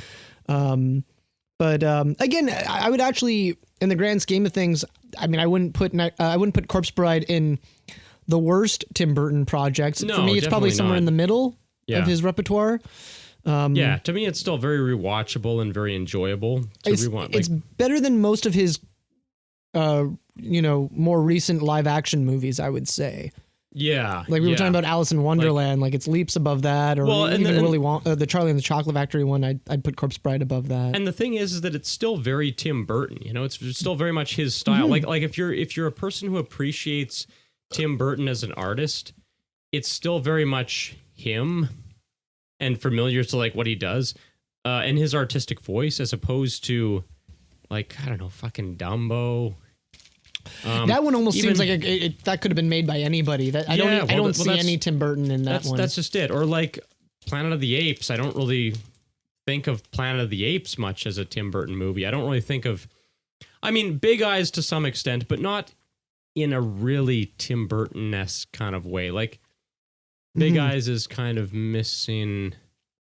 It's downplayed a lot. The Tim Burton. Yeah, I mean it's much more a kind of a real movie. It's not like Tim Burton fantasy, Mm-hmm. Yeah, I think that one was like sort of an adaptation of a book where he maybe didn't want to mess around too much with the source material. Which makes sense. I mean, he probably did a suitable job for what it is and what it was meant to be. I mean, it's just again, it's kind of like, are we cranking Tim Burton to up to 11 here, or are we toning it down to like a 2 or a 3? Yeah. So, on that note, I would like to talk about, we've talked about the Tim Burton movies, but there's also the very gifted director who directed Nightmare Before Christmas, Henry Selick, who I think is really worth talking about as well, because he's got some other classic works of. In many ways, I actually prefer Henry Selick's stop motion movies than Tim Burton's. Like, yeah, I think I would agree with that, which makes sense because I mean that's really that's what he does, and did Henry Selick, did he do Coraline? Yes, he did. Yeah, and I think he also did Paranorman. I know he did James and the Giant Peach. Yeah, that's right. Yeah. I'd written that down as a movie to potentially talk about today, but I was like, it's not really a Halloween movie, or I don't think of it as a Halloween movie. No. Although there's a Jack Skellington cameo, right? There's kind of like a Jack Skellington pirate character in James and the Giant Peach. But yeah, no, I would say Coraline is probably a more fitting movie for this episode if we were to talk about another one of his films. Okay, before I go on, I just want to find out who actually directed Paranorman, because I want to talk about that movie, but okay, sorry, I was wrong. Henry Selick did not direct Paranorman. It was directed by Chris Butler and Sam Fell. Okay. And I don't know what else they've done, but it'll be worth looking into, because I think that's a really fucking fantastic movie. I was very surprised with Paranorman. Not only that, but I remember even being surprised that it was stop motion, because it was so slick. It kind of looked like one of those, they sometimes make these like CGI movies that are in the style of stop motion. Right. I kind of thought that, to be honest, I had thought that Corpse Bride was that when it came out. Right, yeah. I was quite blown away to find out that was stop motion. Mm-hmm. But, well, let's get into Paranorman a little bit afterward. Let's talk about Henry Selick for a little bit here. Yeah. So Coraline was another one that just sort of really surprised me. I never expected it to be kind of as dark of a movie as it becomes. You know, it's definitely a kids movie, but I mean, I guess maybe that's a testament to Neil Gaiman. I've never read his book Coraline, which I guess is more of, I would imagine it's more of like a children's book as opposed to some of his other material. Like I imagine it's like it's a picture book even, as opposed to his other work that are, you know, sometimes like just full on novels. But Neil Gaiman's great, and I think Coraline is a great movie. Again, I was very sort of surprised by it. It was maybe in a period where I was kind of not watching tons of animations, and I was just living with a bunch of people, and somebody recommended it and threw it on, and I was just like, oh wow, this is like a really, this is just a beautiful, like just visually, it's just a very beautiful movie. Yeah. And then when it starts becoming like kind of creepy, then I'm just like, oh wow, like this is even catering even more to what I want, which I wasn't even expecting. But when it came, it just made it all that much better. And then, you know, of course, knowing that it was made by the Nightmare Before Christmas guy, I was just sort of like, yeah, he made another classic. Yeah, he really did. And I feel like, while I do feel like Coraline has been remembered, maybe not as well celebrated as it ought to be, because it definitely doesn't have the identity that Nightmare Before Christmas has in terms of how it kind of permeates culture, I suppose. But I do think it's a really fantastic movie. I went and saw it in theaters when it came out, and I was quite excited about it because I mean, it's just such a rarity that we get stop motion movies in general, you know? It's honestly kind of amazing that anybody even remembers how it's like, it should be this lost art form because of how few movies get made in that animation style. Mm-hmm. And I imagine a lot of these more modern stop motion films probably use a lot more CGI than the old ones. I mean, I don't know, maybe there's... Well, they do use it for certain things. Like I know, they tend to have these magnetic, interchangeable facial expressions that will have like kind of cracks around the mouth or whatever that, you know, they use CGI to like paint out those little lines and stuff. But I guess for the most part, they try to keep it fairly pure. I think it's pretty pure for the most part. Yeah. Yeah. No, that's good to know. Yeah, there's just something about it. It's, I mean, they're definitely getting better with the CGI movies that make it look like it's in the style of stop motion, but there's just, when you know it's stop motion, like you can't beat that. You just know that there's like an effort to seeing something that it's like these images occurred in front of a camera lens is just, there's something magical about that to me that you just can't replace. Did you see, this movie doesn't really fit into our categories, but did you see Guillermo del Toro's Pinocchio? No, that was just recent, wasn't it? Yeah, because that's another bona fide stop motion one. Oh, it's stop motion. Yeah, is it? and again, just I'm just like, wow, just no. Again, if it was CG, I'd kind of just be like, oh, cool. But because I know it's stop motion, it just made me that much more impressed with what I was seeing. Absolutely, yeah. Well, I mean, that's why that was largely why I went to watch Coraline when it came out. Was I was just, I mean, for starters, actually, it did look like a good movie, and again, kind of this dark, humorous sort of thing that's always a bit of a draw for me. But it's so beautiful looking, and when you know that it's stop motion animation, I don't know, there's just something about that, which is a work of art, which, I mean, it's kind of like you have to see it. If there's a beautiful painting on display in a museum near you, it's like you have to go because you want to go and physically see this thing that somebody physically painted, you know? It's kind of like a digital painting versus something that's on a canvas. Mm-hmm. I don't know. There's just something special about a thing that has been manifested in the physical world. Yeah, no, I agree. I hope most young audiences and viewers feel the same way as us. Like, I hope they're not just, you know, wanting just, you know, CGI to just take over everything. Because I also miss the old cell animations, you know, the old too. 2D stuff, which I wish we had more of it. And it's a shame that it kind of got entirely replaced by CG animation. Yeah. You know, because when do you see a movie like the last Disney animated film that did that style was probably like The Princess and the Frog, maybe. Yeah, I'd say so. And it was probably a pretty big gap before that one, because I remember when that one came out, you could really see the improvement in cell animation because there was such a big gap.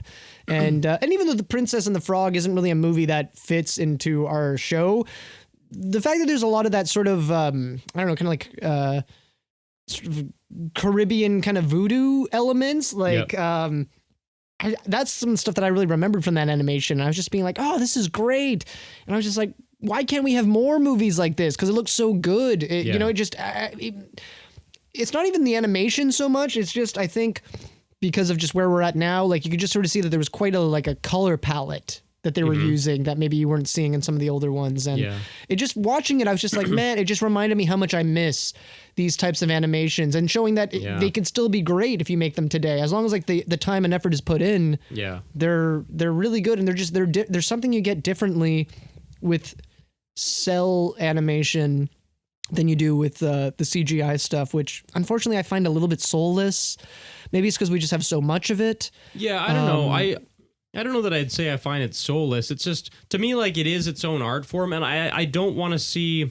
I don't like to see certain art forms be replaced entirely. It's like, I'm glad that CG animation exists, and I think they're beautiful movies, and they do a really good job with them, and they're very impressive. But I just don't want it to be the only form of animation that there is. Yeah. And that's the problem, is I feel like it comes in and it totally replaces what used to exist. And I feel like, well, there's still so much you could do of great stuff in that old style. Like, maybe like the Japanese are the only people who are doing that still, you know? Like Hayao Miyazaki still does his films that way. Yeah. Yeah. But where else do you go? Where else do you find that kind of stuff? It's almost like 2D cell animation is now almost going to take a backdoor to being what people use for maybe more like risque, dark, grittier maybe projects that they're like, well, we'll just do it with this format because it's a little bit... I would love to see that, honestly. Well, I was going to say faster and cheaper, but I'm like, I don't know, maybe 2D isn't even all that much cheaper than CG at this point. It probably isn't. Yeah. And it's probably harder in a lot of ways too, because I do feel like it's a dying art form, or it's a lost art form, whereas there's fewer and fewer people who are capable of doing it. Yeah. It seems like you're mainly seeing it in television, but even when you see it in television, it's not really the same thing. You're seeing cell animation that's, again, fully kind of done on a computer. So although it's 2D, it doesn't really have that hand-drawn quality as some of the older cell animations did. Yeah. But, you know, there is something about the stop motion style, which I think is very very difficult to duplicate in CG animation, and that's just the physical elements that are at play. Because, for instance, maybe I'll dive into Paranorman a little bit here. With CG animation, you're having to emulate all the elements that are at play, right? Like lighting, for instance, lighting and shadows and stuff like that. Whereas when you create a stop motion set, they light it for real, you know? They're actually shining lights at these things, and it's just, you're bringing elements to the staging of it that are really difficult to duplicate in CG in the same realistic sort of manner. And that's one of the things that I think stands out so much in Paranorman, like the atmosphere that it captures in these kind of magic hour. It's like the physics become kind of perfect because you're working with real things. Well, yeah, that's just it. And then at the same time, it's more difficult to do certain physics, because if you're having to do a splash of water, say for instance, and you're having to do it frame by frame, like, well, how the hell do you do that? That's its own whole challenge, right? But with things like lighting, and I think that Paranorman, the lighting really stands out to me, again, because they have so many of these sunset shots and stuff.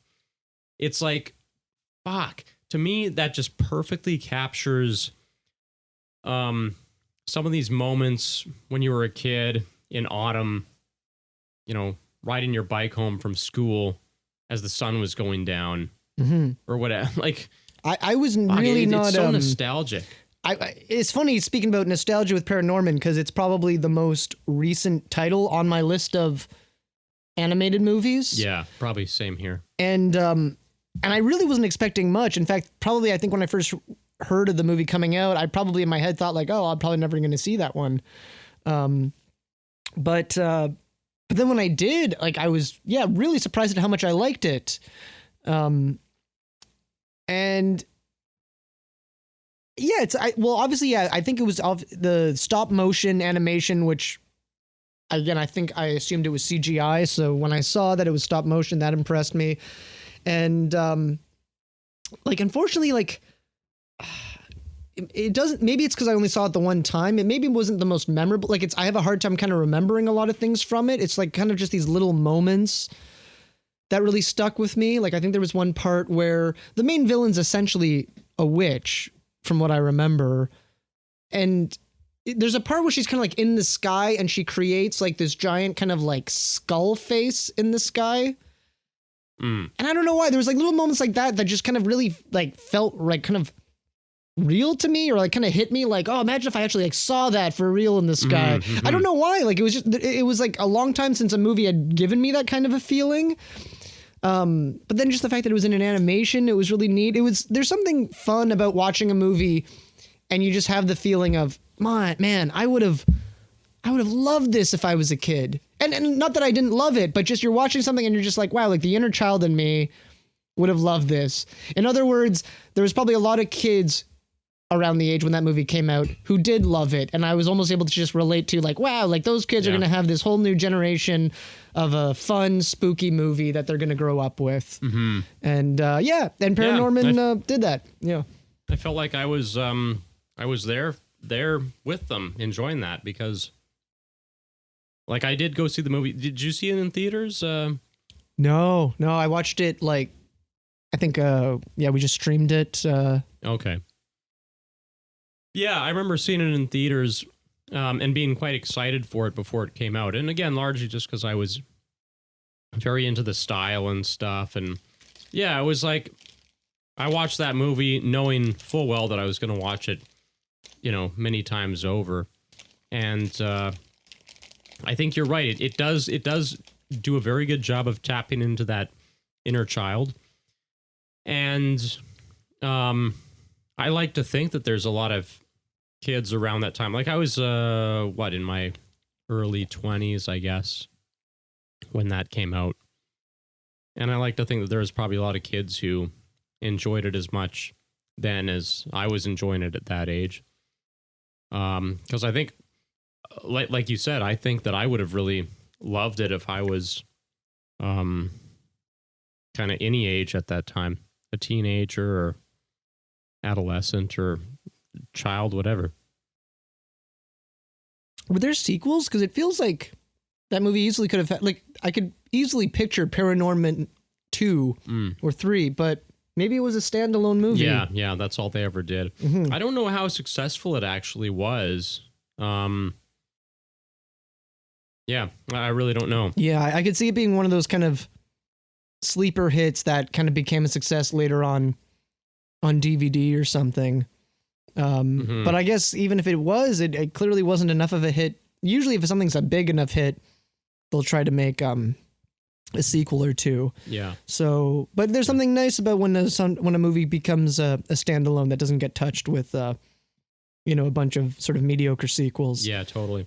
To me, Paranorman feels like, in fact, in many ways, maybe it would have been more successful nowadays because there's a lot of this 80s nostalgia stuff that's very popular at the moment. And to me, Paranorman feels like very much like an 80s nostalgia kind of film. Yeah. And maybe that's what I love about it so much. It's like, it's that kind of, I mean, even if you compare it to Monster Squad, which I watched last night, it's almost like an animated version of that in some ways. Yeah. Even there's some correlations I feel with Coraline, like where Coraline's almost like the female version and Paranorman's kind of like the male version. Even the kind of, there's the male character in Coraline who doesn't really, or he does speak, but in the Coraline world, he's like a mute. But he's like the one kind of boy in Coraline, and he kind of rides his bike and kind of teases her. And I'm almost like, oh, he could have been easily like in Paranorman or one of Paranorman's buddies or something like that. And they both have that kind of, that vibe you were saying, kind of like of 80s kids movies where you're kind of riding your bike in the fall with like the leaves falling, and they both kind of give those vibes. And it's weirdly like that kind of stuff gets me more, like I'm almost more into that like simple stuff than how, I don't know, elaborate they can make the spooky villain, you know? But yeah, man, I wish I could remember more about Paranorman. Of all the movies, like that's one of the ones I probably would have liked to have like rewatched maybe before doing the show, just to kind of refill my memory a bit on some of the things. But I do just remember really liking it. I just think it was a movie that I don't think I saw more than one time. And that was probably like, you know, almost 10 years ago. So, well, at some point down the road, we could maybe do like some one-off episodes where we just focus in on one movie. Yeah. Because, I mean, we're already at an hour and 35 minutes so far. Well, I don't know about you. Most of my titles have already been brought up tonight. So we're doing pretty well. Like there's maybe a couple of things I wouldn't mind that we could still chat on. But I wouldn't mind quickly touching on kind of, so we've talked about the stop motion stuff, but some of the CG stuff, because when I think about one of the earliest sort of Halloween themed CG movies, I think of the movie Monster House. And I never actually watched this whole thing. I remember I started watching it, but it was early CG, and it was so off-putting to me, like the quality and the style and stuff. I was just like, I can't even sit through this, which is interesting because I think that the stop motion tends to age better than the CG. It's almost like the CG looks dated a lot more quickly than stop motion does. Well, of course, because CGI, it's always about the technology of the time, while stop motion is a whole other level. It's about sculpting, and it's just it's sort of beyond CGI, which is kind of my issue with CGI in general, is that I feel like CGI, at least on a visual aspect, is always improving, which means that no matter how good the CGI used to be, it kind of looks rough. Well, again, and this is where it's kind of like what I was talking about before, where CGI has a very difficult time emulating some of these things really well, like, you know, real natural lighting or whatever. If you look at Monster House, it's like, okay, lighting, they hadn't figured out lighting for that movie, and texturing and things like that. No, did they not figure it out? Or were they just lazy bastards who wanted to pump out a movie as soon as possible without putting in the effort? I think it's that they hadn't figured it out yet then, because obviously, and again, it looks very dated for what it is. Like, CGI animation has gotten so much better since that movie. If they were to do that a version of that movie now, I'm sure it would look fantastic. But when did that movie come out? Because you'd have to compare that was it like 2004. Because it's not a Pixar film. So to me, Pixar was kind of, at least at that period, Pixar was doing the best CGI movies. Yeah, that's so that would almost be like the standard, right? Oh, it was actually 2006. But yeah, no, I mean, that's a good point, because, like, for instance, I don't watch Shrek and think that Shrek looks particularly bad. So and Shrek isn't Pixar either, right? Shrek is yeah, but it was still like a top tier animated film, right? Like it was Shrek is kind of recognized as being, although from what I was told, quality. From what I was told is that DreamWorks never had any faith in Shrek, and it was a project that spent like so long in development that it was actually a project that they would punish animators on. Like if you were an animator, really? And you fucked up or you gave attitude, they'd be like, all right, we're putting you on the Shrek film. That's kind of funny. To punish them. It reminds me a little bit of Pocahontas versus Lion King. Like everybody wanted to work on Pocahontas, and Lion King was kind of like the compromising project. Like, okay, I'm going to go work on Lion King. And to be fair, I actually think on a technical animation level, I think most of Pocahontas might actually be superior than Lion King on an animation level. There's some great animation sequence, like the beginning sequence in Lion King is amazing. Yeah. But no, it's true. Like you could tell watching Lion King that despite the success of the movie, you could tell that they kind of cheaped out on a lot of stuff. Like for instance, the one I always think of with Lion King that kills me is like the big fight sequence at the end with Scar. and Okay. Simba, and it's just this really bad, choppy, like slow motion yeah, style. Yeah. And I think again, it was just they were the kind of ignored production, as they wouldn't Yeah. have pulled that off with Pocahontas. Well, but what I um, would actually say about those two movies is that Lion King ended up being the much high profile, much Absolutely. more high profile, And film. the better movie too. Yeah, exactly. And that's the thing, right? Is that it's kind of like it was the movie that people ended up working on that was, the lower profile movie to work on, but ended up culturally being the higher profile movie in terms of the more beloved movie, I guess. I think they always just had their after Little Mermaid, they just were always they always viewed the princess movies as a bona fide winner. Even though Pocahontas isn't exactly a princess, it was in that same vein. Yeah. So they just thought, oh, this is definitely going to be the big hit one. This is the one that I think they were even putting like their songwriting team who did Aladdin, Beauty Beast and all that. They were like, nope, we're giving them Pocahontas, which is weird because Lion King's got great songs. Well, they both have got great Elton songs, John. actually. Yeah. But that's just it. Is like Lion King really came together and took shape, and it's not to knock Pocahontas. It's by no means a failure. Like, it's a fantastic movie in its own right still, but it's just interesting how the Lion King ended up kind of stealing the spotlight a little bit. But anyway, so that was just a little side note. But coming back to what were we talking about? Shrek and Well, we were just talking about, I guess we were talking really about Paranorman, right? No, sorry, not Paranorman. We were talking about Monster House, but And we were kind of CG movies. comparing the CGI to the other contemporary movies of its time. I don't remember a lot of Monster House. I just remembered I was working at an after-school program with kids, and when you said 2006, I'm like, that makes perfect sense because that's when I was working at that school. And so I remember it was probably around this time of the year where the kids were allowed to vote on a movie, and they all voted for Monster House. So, I mean, I basically got paid to watch Monster House with a bunch of kids. how did those kids like it? Do you remember? Like, I don't know how well they understood it or even remembered it after it was over. But I think like in the going scene by scene, they were enjoying it. Again, I just don't know how much they really were making sense of it all. But how much of it stayed with them too, right? Because that's a big thing, is how much of an impact does it have on you in the first viewing to the point where you're like, I'm going to watch this again and again, and I'm going to remember this for forever. Mm-hmm. Yeah. For me, it was always like, we would always tape stuff, and then I would rewatch the tapes. And there's something about rewatching stuff over and over again that I feel like that especially burns it into your head. While if I had watched something just once as a kid, there's a good chance I might not have remembered it. You know? But the thing is that it's like, if you really cared about it, you would rewatch it again and again. It's like if it has an impact on you, then you're like, when kids are kind of it's obsessive in that way, it's like, oh yeah, you know what I mean? Like they listen to music over and over. If it's something they like, I remember I watched Batman Forever 4 times in one day one time because it was just.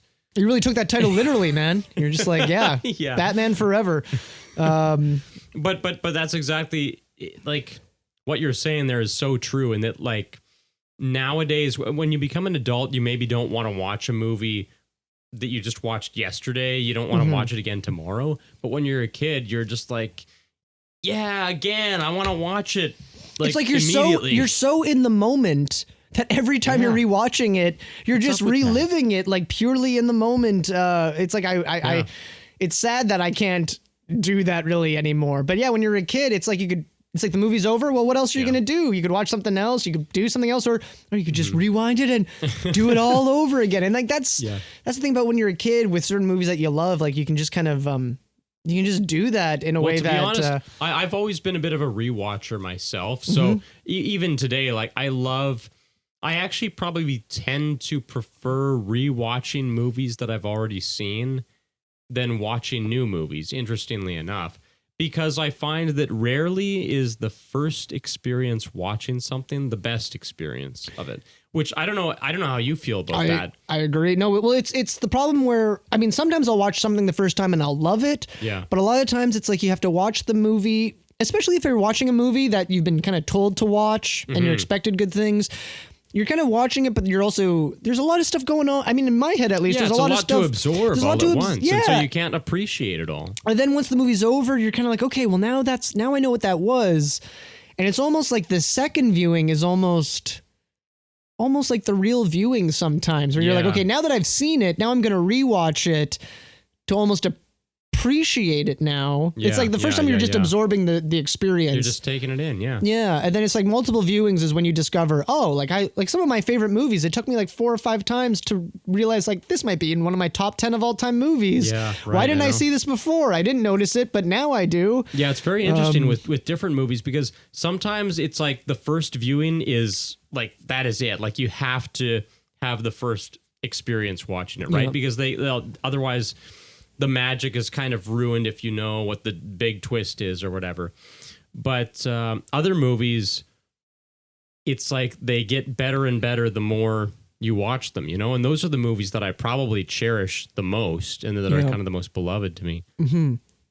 Well, it's like music, right? Like nobody really thinks about it with music. Like with music, you're supposed to listen to it over and over again, but people don't always think that with movies. They kind of think like, oh, like you watched it and it's done. Yeah. And move on.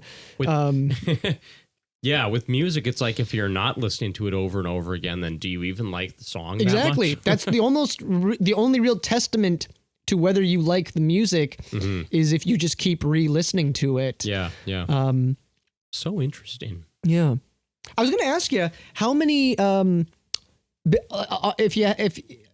I don't know if you found your list or not, but if there's a number of titles still on your list compared to mine, there's really only maybe like 2 titles that I would be interested in getting into at my point, but I'm like, maybe you have a number more than I do. No, mostly we've talked about what I did have on my list. I did find my list again. Okay, great. Yeah. But I did want to talk a little more, just, you know, to touch a little bit more on some of the CG stuff. I know there's like the Hotel Transylvania movies. I haven't that seen came any out. of those, but I have haven't you? seen them either. Okay. To me, like those, and maybe I'm judging them too harshly without watching them, but you know how earlier on we were talking about how some of these kids' movies are too dumbed down, or they don't take themselves seriously enough, or they kind of, I don't know, they treat the kids like they like don't really respect kids as an audience, maybe. Mhm.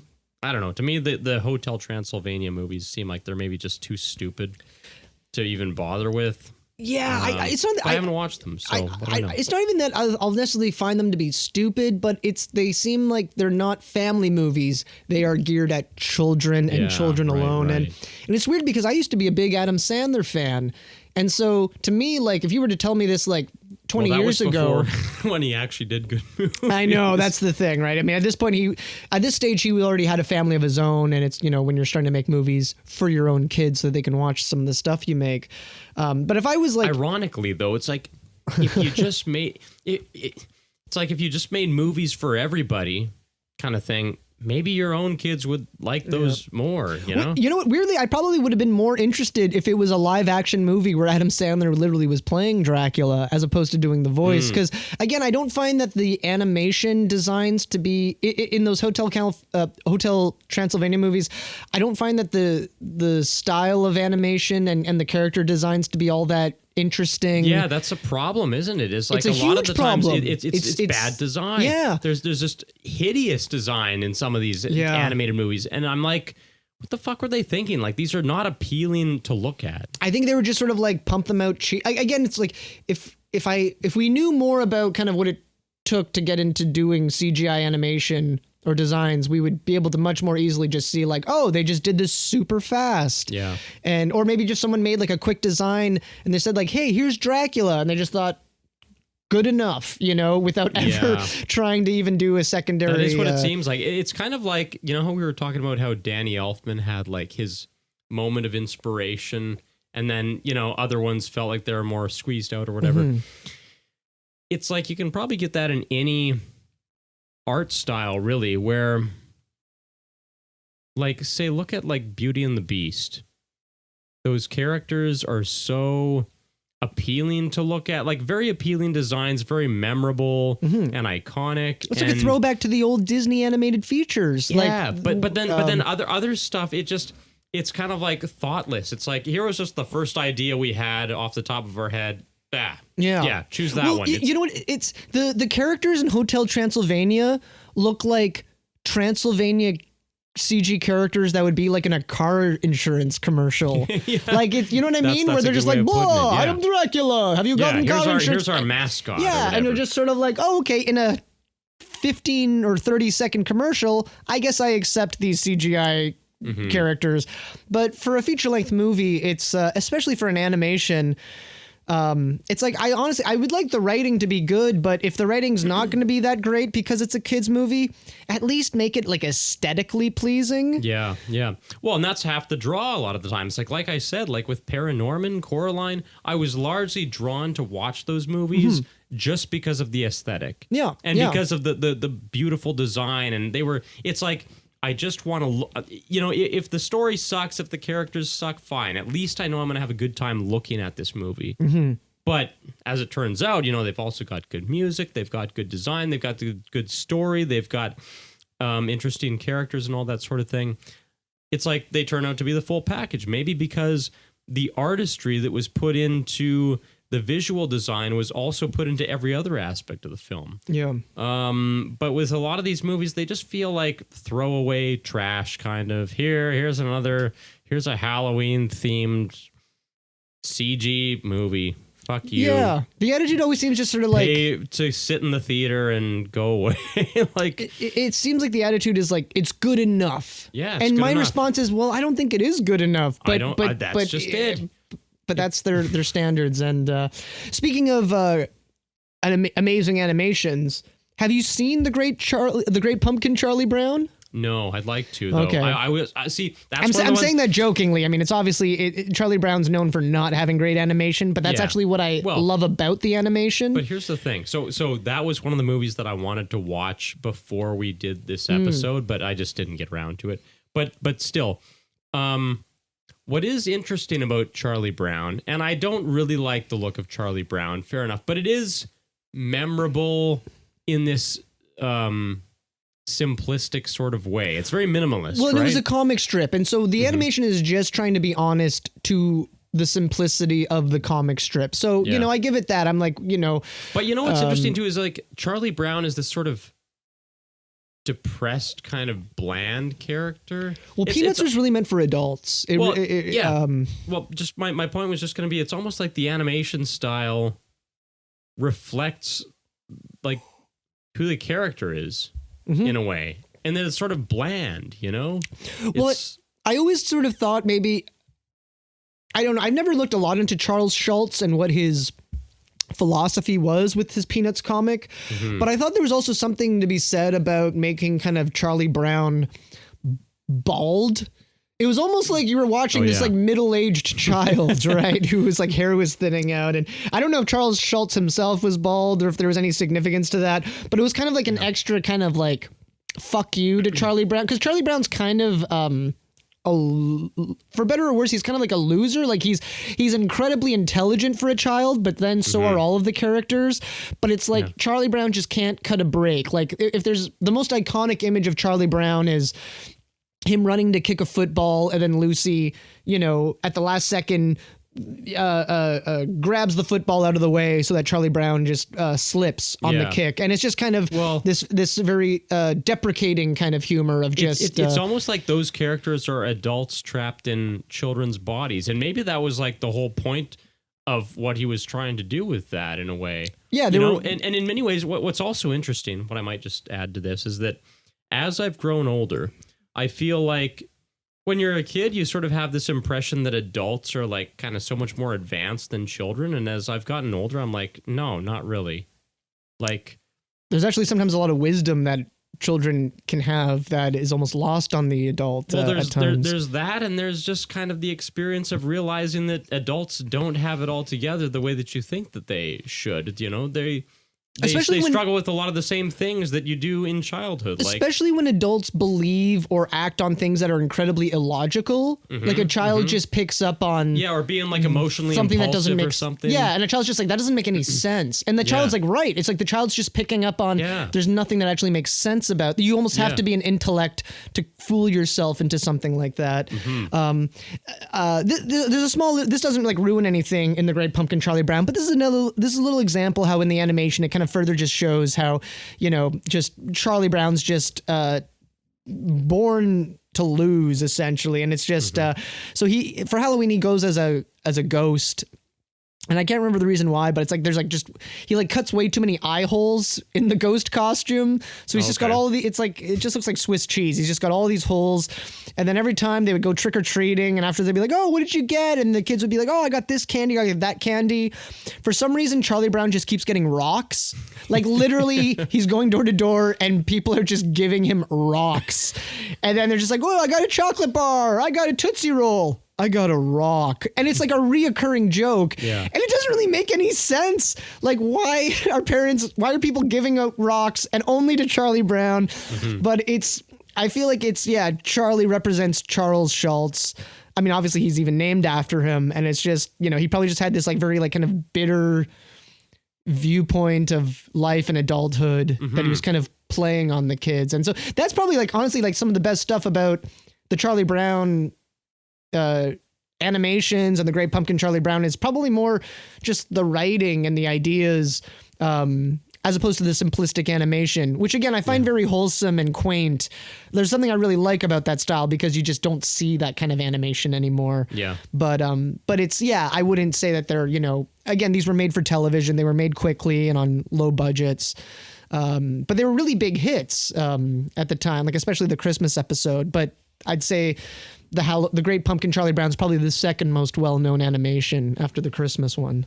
I gotta check that out. Yeah, I mean, even just us talking about it now and kind of processing what that's all about, it's kind of leaving me thinking like, maybe there was more going on in terms of what he was trying to convey and express as a comic book artist, and you know, expressing things about adulthood and childhood, and you know, his own philosophy and perspective on life. There's also a really good parody of The Great Pumpkin, Charlie Brown in one of the Simpsons Treehouse of Horror Halloween episodes. Great segue. Yeah, which I was actually, The Simpsons. I never even had that on my list, but now that I've just brought it up. I put it on my list. Great, because that's such an important one. I grew up with all of those Treehouse of Horror, especially the 90s ones. Like I stopped watching The Simpsons, but I will still make sure that I will watch the newest Treehouse of Horrors every year. Yeah. It's the one thing that I will watch and be disappointed by. Well, I guess that's a thing to get excited by, at least for every year around the holidays. You know, it's kind of nice to have that stuff where you've got these holiday traditions in a way to look forward to. And it's like a show like The Simpsons doing their special every year brings a little bit of that to the season. And I don't know, it's just stuff like that makes the holidays more special and And just knowing that it's coming every year is like a nice little thing. Just, you know, like knowing every year there's going to be creating some anticipation or whatever, right? Because that's a lot of what the holidays are about, Mm-hmm. I feel like, is the anticipation. And they used to be kind of intense. I remember like they used to have like kind of like little like disclaimers before the Treehouse of Horror episodes, kind of being like, hey, you know, Simpsons was always kind of meant more for... Trios was always kind of, Simpsons was always meant for kind of kids and adults. I also knew I had a lot of friends growing up who weren't allowed to watch The Simpsons because their parents thought it was actually too adult. I wasn't allowed to watch it for that reason. But especially, the Halloween episodes would sometimes get on some dark stuff. I remember there was a couple of incidences where I remember my sister kind of ended up crying, you know, from watching a few Treehouse of Horror episodes. How old was she? Well, she was definitely younger than me. But there was one, so it was the, I don't know how many of the Treehouse of Horrors you've seen, but there was one, it's like the King Kong parody. It's like King Homer. Okay. I haven't seen a lot of them. But. Basically, he like eats Shirley Temple while she's like singing a song. And I think it's like, it just kind of broke my sister's brain almost. It was just the fact that like, like you're not allowed to do that, and yet they did it. Yeah. They just have this little like. I'd probably enjoy that, to be honest. Oh, it's hilarious. Yeah. I loved it. I loved it at the time. I remember when we watched it all at the time, and I was loving it, but my sister was just like crying because I think it was almost like it was the fact that my mom was already like, this show might be scary and hopefully you won't be too upset. So I think my sister was already on edge, being like, oh, something's going to get me. And I think that was the thing that kind of took her over the edge. Now she would like laugh at the idea that upset her. Well, I hope so. But yeah, but she's like what, like 30? Well, at the time, I guess she was probably like 5 or 6 at the time. And, we knew who Shirley Temple was. It would be sad to me if she was still crying at that episode. Yeah. But no, I think there were some other ones that kind of freaked her out, but that was the only one that kind of like brought her to tears. But yeah, I still like when it comes close to Halloween, I always like to try to watch a few Treehouse of Horrors just to get me into the mood. That sounds fun. Like, honestly, I would love to watch more of these. And actually, I first heard about them, I think, from you. Oh. You were talking about them, and I was like, I should look into some of these. So I went and downloaded a bunch of them, but I watched only a couple of them last year, I think, and that was the first time I'd really dug into them at all. Yeah. And I love stuff like that. It's short little 20-minute episodes or whatever. Mm-hmm. Helps you get into the spirit. They're nice little anthologies, right? So you get 3 little mini stories. Yeah. I didn't realize at the time how many of them were, because they would parody movies, but also a lot of parodies would be like old, like Twilight Zone episodes. And yeah, it was great. And yeah, like some of them did get a little bit dark. There were a few where none of them ever scared me. If they ever got close to being scary, it just made me love them more. But I could definitely understand how other kids who maybe didn't see the horror movies that I had seen could be a little bit disturbed by some of those Halloween episodes. Well, that's the nice thing is when you do get kind of to that edge, right? And that's like, I think what a lot of the best kind of kids horror does is it takes you to that edge a little bit and maybe pushes your boundaries a little bit. I think when we talk in our next episode about all the live action stuff, there'll be more to say about that. But with the animation stuff too, it's nice when it kind of takes you to that edge a little bit, stretches your I don't know, limits in terms of what you're willing to tolerate. Like, it shouldn't all just be purely fun and games. Like, it is still supposed to be spooky, horror, kind of death-related, scary stuff or whatever. It's funny how the old Brothers Grimm fairy tales always gets us a pass. And they're so disturbing. They're so disturbing. They're practically horror movies. And that was kind of the goal. The goal was like to kind of like scare children, but like educate them and give them a sort of a morality tale. Well, but do it through like freaking them out. Yeah, but like, again, that's where having substance is so important, right? Because those fairy tales, I mean, I haven't read a lot of the original fairy tales. I think I have a whole book that's like a compilation of if you don't, I've got a big Brothers Grimm book I can lend you. Yeah, I'm pretty sure we have one actually. Would be fun to read through and actually see the real stories. But from what I've heard, a lot of them are really quite disturbing and have some very tragic or dark endings. But again, there's substance there, and I feel like that is just so important. It's important not to freaking dumb shit down for kids, for one thing. And I don't know. I just like that stuff. It's I mean, yeah, so many of those old Brothers Grimms are based on like kind of like stranger danger.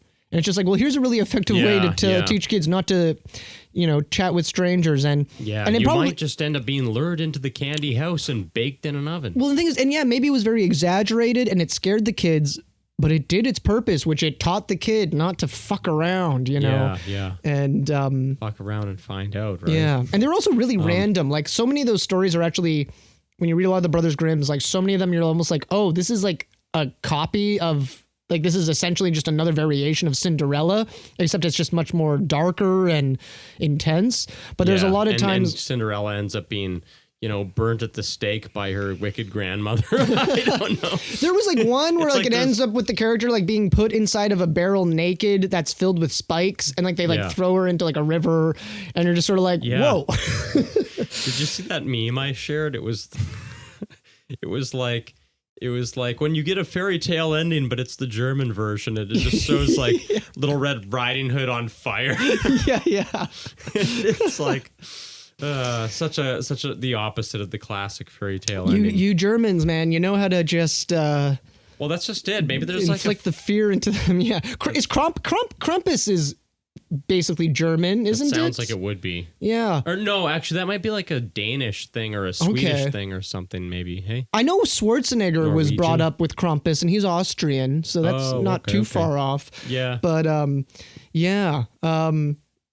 I was gonna ask, how's your list looking? Do you have a number of other titles there that we haven't covered yet? Well, I kind of want to see. We didn't get to talk about Scooby Doo as much as I thought we owed it to. Let's go back to Scooby Doo then. Sure. What would I like to say about that? Just like those early episodes, Scooby Doo, Where Are You? They're so spooky, and that's the perfect word, I think, to describe these shows, is because, like, it's weird. You can kind of take them seriously. They're obviously like a work of fantasy, and of course, the gimmick is that it always ends up being somebody in a mask, not actually a real Which always ghost. bothered me. I was always just like, can it just one time be a supernatural There element? was so when they actually made there was a movie that they did, Scooby-Doo on Zombie Island, I think, and that was like the first time that it was like, these are real zombies kind of thing. And that was kind of a nice, unique twist on the whole gimmick, because it was like you weren't expecting it, But there Did they peel off the mask and there's just a zombie face underneath the zombie mask? No, there's a part where I think it's like Velma, because of course Velma is very logical. I think her lesbian sense was tingling. She was like, oh, I mean, I think that I don't know. I don't have a joke there. But she's of course very logical, and she's always like, okay, we're gonna like peel off this mask. Or maybe it was Fred, I can't remember. But they're just in complete disbelief. They show up at Zombie Island expecting to, okay, we're gonna find out who these zombies are, and we're going to reveal who's really behind the mask. And then he's sitting there trying to pull the mask off of this zombie character, and he realizes that it's an actual zombie. Yeah. And that was like, I remember watching this at a friend's birthday party when I was that the big twist ending? right. No, it wasn't the ending. Okay. Like the whole story carries on from there. And Okay. That's what's cool about it. Nice. Then there's this whole like legend and this supernatural magic thing that's going on. This curse that they have to kind of undo or whatever.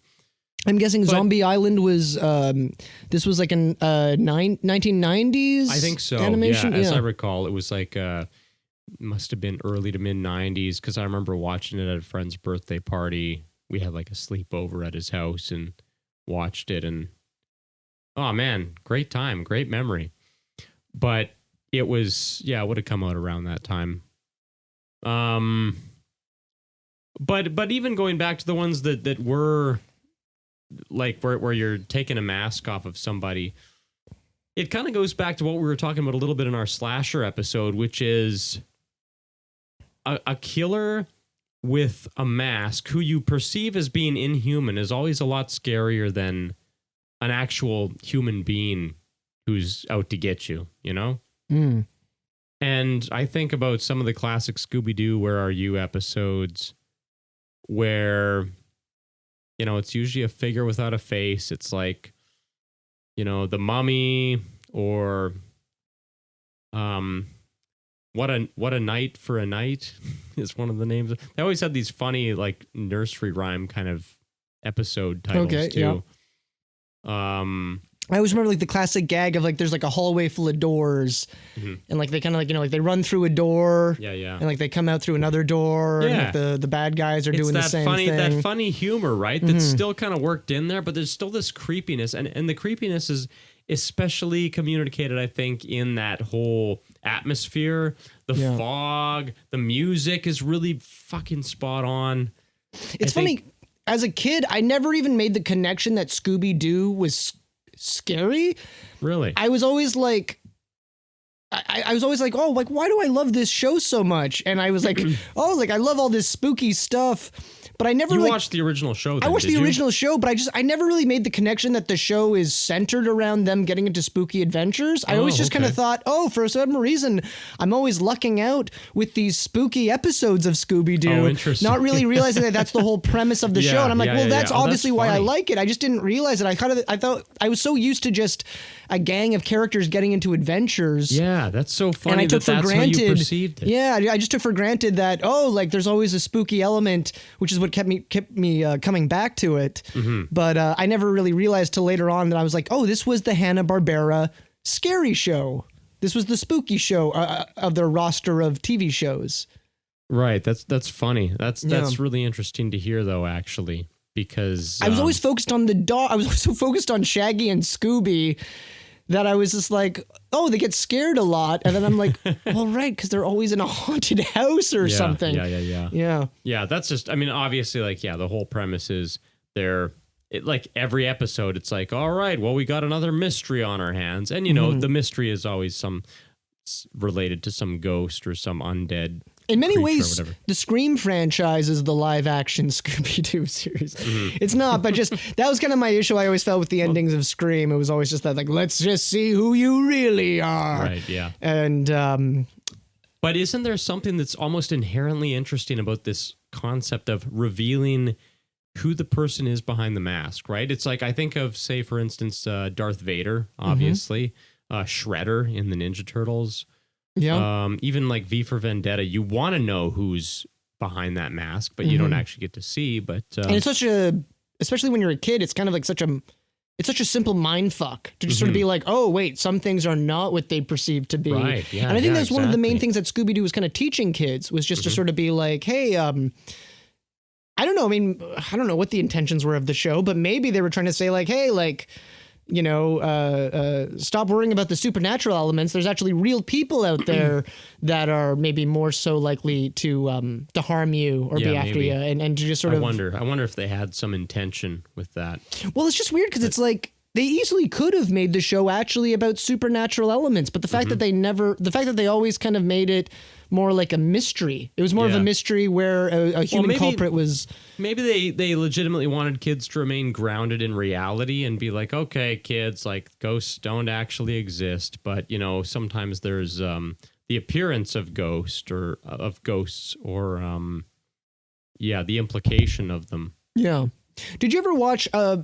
I feel like you probably didn't because it was really on television a lot in the 80s, but I feel by the 90s it kind of just disappeared.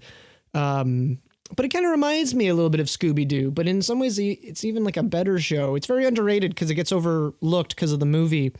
But it's the real Ghostbusters animated show from the 80s. Well, that's funny that you mentioned that because that was also on my list here. Nice. And I didn't really get to watch that too much, so I was kind Yeah. of thinking, okay, maybe I'll bring it up in case you have something to say about it. But it seems like it would be a fun show because, I mean, I love Ghostbusters, but... I mean, I was really animated. young when I watched it. Like, Yeah. I probably stopped watching it after the age of 5. Well, but and I have it wasn't still like have a the memories of long-running it. show either, was it? It was just kind of like a... No, well, also, it seemed to have been like a fairly. When I went back and re-looked at some of the episodes, like the animation was actually fairly decent for like an 80s television show. Like, Yeah. I think it was just the movie was such a massive hit that they actually put a lot of effort into this cartoon show. Well, because I it looked better than I thought. It was almost like I was watching like I feel like there was a number of good shows back in the 80s that That's were like true. pretty well animated. And Yeah. again, they Yeah. like, even thinking of Scooby-Doo, well, Scooby-Doo wasn't like a super detailed thing or whatever. They had like a lot of, I mean, in general, Hanna-Barbera was not considered a very well animated yeah. production company, but I guess what I kind of liked about it was almost this attempt to create a sort of basic realism. It's like if you look at Scooby-Doo, the characters aren't absurdly proportioned, for instance, right? Yeah. They're sort of like depicted as real human beings and realistic proportions and stuff like that.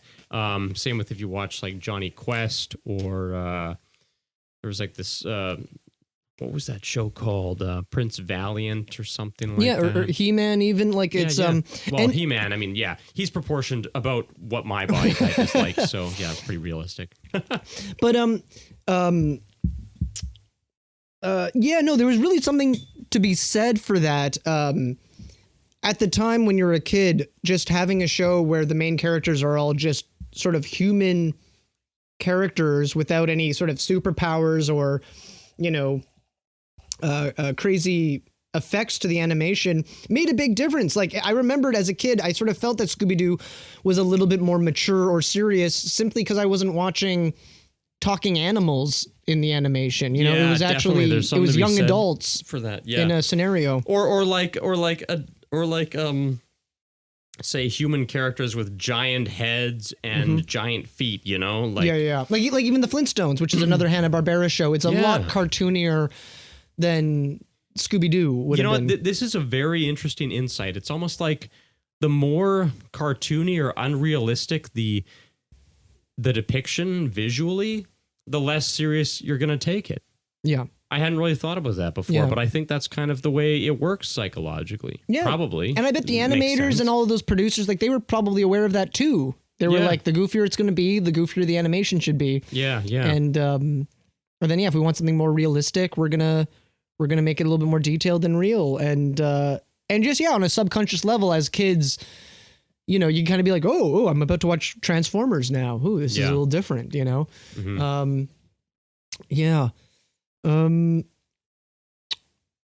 I've only really got one other movie on my list to chat about, so that's why I was going to keep saying, like, if you've got some more on yours, Sure. we could chat about yours. Well, I'll bring up one more series that I think is worth talking about, and that's Batman the Animated Series, nice. which is not really like Halloween themed specifically, but for some reason I always perceive Batman as being a little bit of a Halloween kind of theme. I I don't know. what you mean. Well, there's a lot of the Scarecrow's very Halloweenish, and there's Maybe been some it's like the gothic kind of totally dark no, it is. atmosphere. Like it just kind of fits nicely into Halloween. There's a lot of there's a lot of kind of connections you could make with Batman and Dracula. You know, like they both got the capes. They're both connected with bats. Yeah. They're both kind of made to kind of inflict fear on people. They're both these kind of like tall, dark, handsome characters. Yeah, but like dark, kind of lurking in the shadows or Yeah, whatever. yeah. And most of the other characters too, it's like Two-Face is, you know, kind of this split personality monster kind of guy.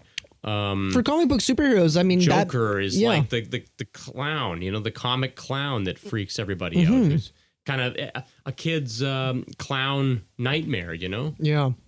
I would love to weirdly enough, like I never really jumped into a lot of the Batman animated series as a kid, and I really regretted it. It's so good, man. It's such a good style and just like clean animation Yeah. and you know, pretty simple storytelling or whatever, but just engaging and again, not overly taming it down for kids. Well, this might be a bold statement coming from me, who is someone who hasn't even really watched much of the series, but it actually might be the best adaptation of Batman. Period. As far as the truest adaptation from the comics, Yeah. I don't know if you'd actually get a better adaptation than the animated series because It is really strong for sure. Well, It's Well, it only makes sense that the best comic book adaptations should be animated because that's like the closest to literally seeing the panels come to life Yeah, in right, itself, you know. But yeah, I'm not kidding. Like I would really like I have on my list. I want to just go back and just truly watch. I don't know how many seasons there are of the Batman animated I think series, it's only but 2, to be honest, because I bought them Yeah. all on DVD, and yeah, it was like there was only 2 available. yeah. Quite sadly, because it's a great show. But if you ever want to watch them, yeah, we should sit down and watch a few. It just seemed like it was very mature, and that thing that you were It talking is, a lot yeah. about on this show about insulting the audience of the children, and Batman seemed to not be that at all. In fact, Mm-hmm. No, I Batman think seemed to be that's why I very liked mature. It so much. Yeah, It is, and especially like if you watch. So there was a movie, Batman: Mask of the Phantasm. Right, that I yeah. watched. Have you watched that before? I Because that can't might remember be. if I'm very well aware of it. I'm literally trying to I feel bad because I'm like, if I did see it, it would have been not that long ago, and then it's the fact that I don't have a high memory of it. Yeah.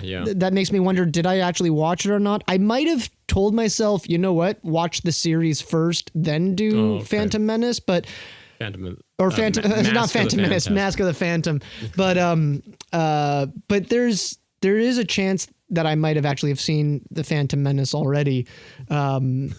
The Phantom Menace. I keep saying that. Yeah. Well, I mean, Mask of the Phantasm. Let's be but that's fair. Okay. The Mask of the Phantom was probably a menacing character. Give me that at least. No, it's pretty. Yeah. It is weird that they Interchangeable devoted that to, like, you know, for the Batman animated feature. It is kind of interesting that they went with that villain who, I don't know if that was actually a original created villain for the movie or if he has if he's canon in the comic book series at all, but I believe it was. It was, but okay. just the way you're talking about this makes me think you haven't seen it. Probably not, or you just don't remember. But still, I would suggest that it might even be a good place to start in some ways to just give yourself a taste of what the show is really about. Yeah, but I mean, it's easy to watch a number of episodes too of the show. I mean, there's so. I have seen a few. Watchable. I can't remember the episodes I've seen, but weirdly enough, I think my attitude to it was kind of what we were talking about with Scooby-Doo, where I think at that time I was kind of still at an age where I was just sort of like, I want my cartoons to be cartoony, and there was something about it being maybe so mature, so uncartoony that maybe that was.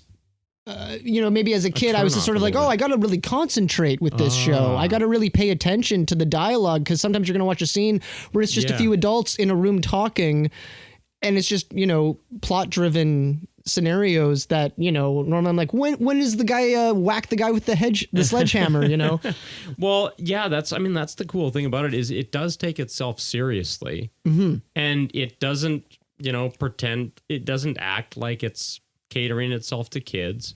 But again, it's just a lot of really short scenes. I think that watching that show actually can be a good lesson in just kind of basic plot kind of storytelling of teaching a person how to write a simple story of how plot can kind of unfold. I don't know. There's a number of reasons for that. Just kind of the way that scenes turn, how every scene kind of turns from positive to negative, or vice versa. The fact that the show created Harley Quinn in of itself is enough to... Is that true?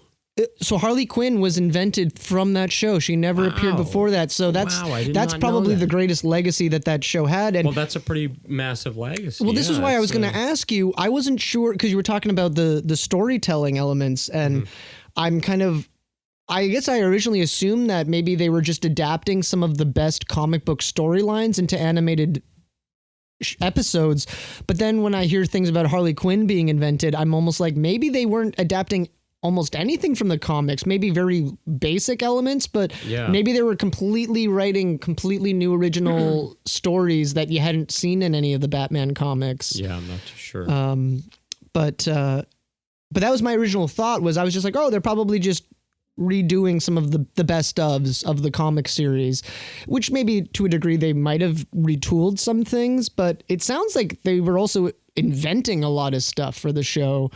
So definitely a thing for me to look back on. It's nice to know there's only 2 seasons. It's probably a lot of episodes per season, but it's nice to know it's not like 6 seasons to catch up on or anything. Yeah, no, it's like again, they're like 22-minute episodes, and there's only, 20 some episodes per season. So, which probably explains why the quality was so good. They were quality over quantity, and they probably put a lot of effort both in the animation and the writing, to do that. But it's interesting to watch like kind of behind the scenes and interviews and stuff about the development of the show, because it seems like just people who are really passionate and cared a lot were. They were kind of in many ways creating a show for themselves, right? And that's probably why it's like more mature, and they're not trying to be like, let's make a dumb fucking show for kids. No. Well, from the second the show starts, and I love how the theme song is actually composed by Danny Elfman. Yeah, me too. But I remember honestly, the intro to each episode is like almost the highlight of every episode, right? And because doesn't it always start with? I know. Mask of the Phantom starts this way, but doesn't even the show start with like the Warner Brother logo kind of turning into Yeah, it turns like into like a spotlight, like a head, kind of police searchlights kind of thing. Yeah, It's cool. It's dark. It's gothic. Well, it's with the little bit that I've seen, I can stand by a lot of the people who feel like that is almost you could argue if it's the best, but a lot of people say it's kind of like the truest adaptation of the comic book series. I know a lot of people go nuts for what's his name, Kevin something, but he's the voice of Bruce Kevin Wayne. Conroy. Yeah, yeah. I mean, a lot of people will say that. Well, and did he pass away recently? He did, and yeah, also yeah. Harley Quinn. The voice of Harley Quinn passed away just a few months ago too. Actually, I didn't hear about that. Yeah, but I do know. I mean, Kevin Conroy is beloved as being, the voice of Batman, and again, Mark Hamill is beloved as being the Joker. Yeah. And I remember finding out that he was the voice of the Joker and just having my mind blown by that. But he is so great. Like the Joker is, we've been blessed to have a lot of really great, talented people portray the Joker over the years. It's an actor's dream role in many ways, the Joker performance. Yeah. And each one is unique, too. It's like, Jack Nicholson is so different from Mark Hamill, which is so different from Heath Ledger. I know that I haven't seen the the Jared Leto. The Jared Leto one. Me neither. I haven't seen that, not. but I've heard bad things. But fair enough. It's like you get one that didn't really work out of the group. Did you see? Sorry. Go on, and I'll. Oh, I was just going to mention Joaquin Phoenix. Like he also did a great job in his own right. You know? And all very different, unique performances, but very solid, faithful performances. Where they clearly. Did you ever? You've seen the Beatles' Yellow Submarine animation? Or no? No, maybe. No, I've seen part of it. I don't know. Do you ever see any clips with like this kind of blue character? He's like this.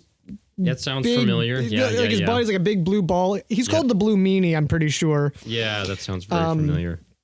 So I don't know if he was the main bassist, but he was a big element of Mark Hamill's interpretation of the Joker. Oh, so if you ever see, and I know you're a big Beatle maniac, so I'm sure you will one day watch the whole Yellow Submarine. It's worth a watch. Oh, I'm sure I will. But the Blue Meanie character, he's just sort of got this.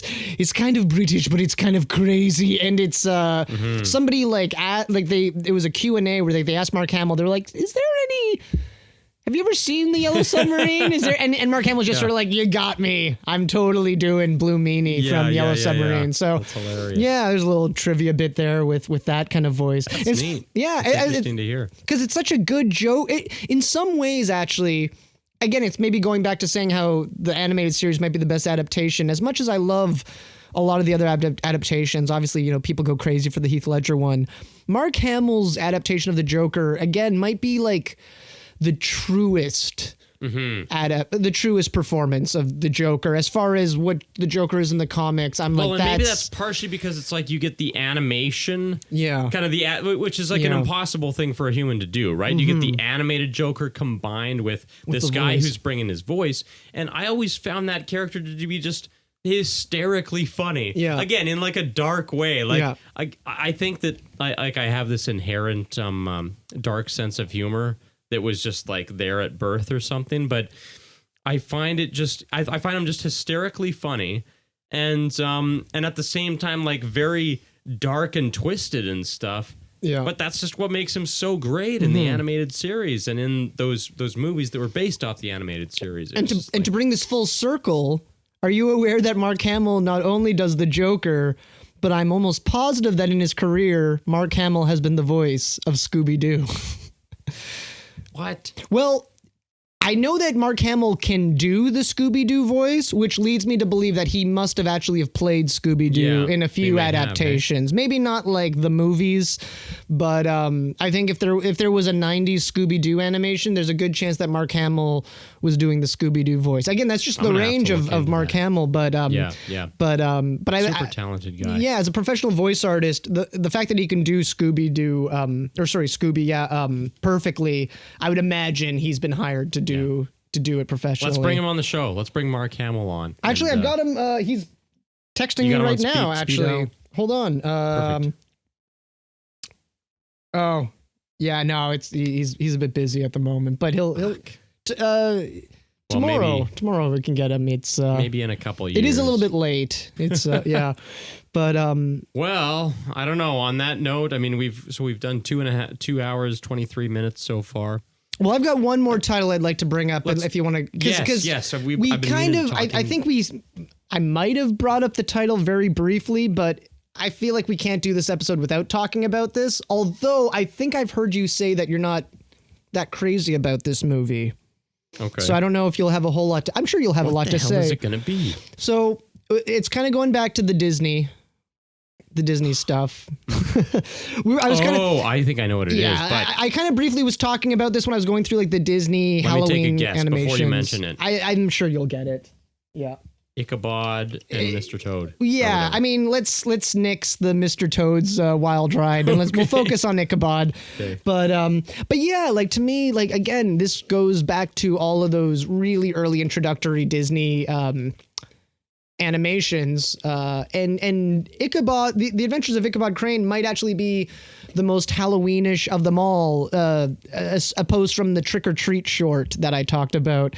But I'm sure you watched this as a child, right? Was this a childhood film though of yours? No. I watched it during that when my brother and I were doing that Disney marathon kind of thing. Yeah, I guess it would have into it. And again, like there's things that I like. It's not that I like hate it or like I appreciate kind of again sort of the aesthetic and stuff about what's going on, the vibe, the atmosphere, whatever. But it didn't really excite me that much, I guess. Did it bother you how all the hot chicks were so attracted to Ichabod? Because that bothered me for sure. Yeah, because he's like and he's not even ugly man with a big nose. And he's not even into them. He's like all into food. He's just like wanting to eat shit. Who can blame him, right? I don't know, man. Some of those girls were pretty cute for animated characters. Back in those days, I mean, he probably just wanted to get whatever food he could get. I don't know. Was it the Bing Crosby narration that got you? Was that not what you enjoyed? That would have been what I would have enjoyed, probably. I didn't know that was Bing Crosby. Really? Yeah, that's all. The whole thing is Bing Crosby because he basically narrates it. But I think even when a character talks, he's essentially the mouthpiece for the people talking. So yeah, it's all Bing Crosby. And okay, I love it now. I love the show. That's it. It was just 2 words you needed to convince you. And it was Bing Crosby. But clearly, this is an important show to you because you. It's just so. When you boiled it down to animated Halloween films, that's where I find it important to me because there's not many that are on that level. Because it truly is a Halloween anime. Like there's some other ones that we've talked about that are kind of spooky, but Ichabod Crane is truly. I mean, maybe it's the oldest American Halloween story that we have. Yeah, it's a classic. It's a classic horror story. Yeah. One of the great Gothic tales of Washington Irving, I believe, wrote it in the 1800s. And yeah, I don't know. I mean, what can I say about this film? I mean, it always kind of bothered me. The ending was a little bit disturbing because they're very ambiguous, which is for a Disney animation. It's not a typical way for them to end it on an ambiguous thing where they kind of end it with like, did Ichabod never make the journey? He's kind of going towards this bridge tunnel and then the Headless Horseman kind of throws his flaming pumpkin at him and you're kind of like, maybe he killed Ichabod or maybe Ichabod lived happily ever after with the family because they do kind of cut away to him with one of those hot animated chicks. I don't know. Yeah, well, it does kind of end with him at a big, almost like a Thanksgiving dinner where he's just tucking in at a big meal with a bunch of people, with his wife and maybe kids for them to kind of be like, he's fine.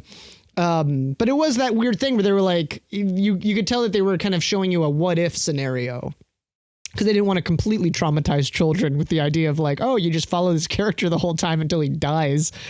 But yeah, I don't know. It's just more like it's not even like the Headless Horseman stuff so much, which I think is great, but it's even like the happier stuff where he's just coming into town on his horse and everything's in the fall. The trees are falling. The leaves are falling down and there's some pumpkins. And again, it was just like one of my earliest entries into kind of a Halloween animation. So I just felt, we had to at least at least briefly talk about it a bit. Yeah, it's worth mentioning for anybody who hasn't heard of it. It's like, go check that out if you're looking for a fun little animation to look back on and get you into the spirit of the season. Do you think you would have appreciated it more if you were introduced to it at a younger age, maybe? Well, probably, because there would have been like the nostalgic factor then. Yeah.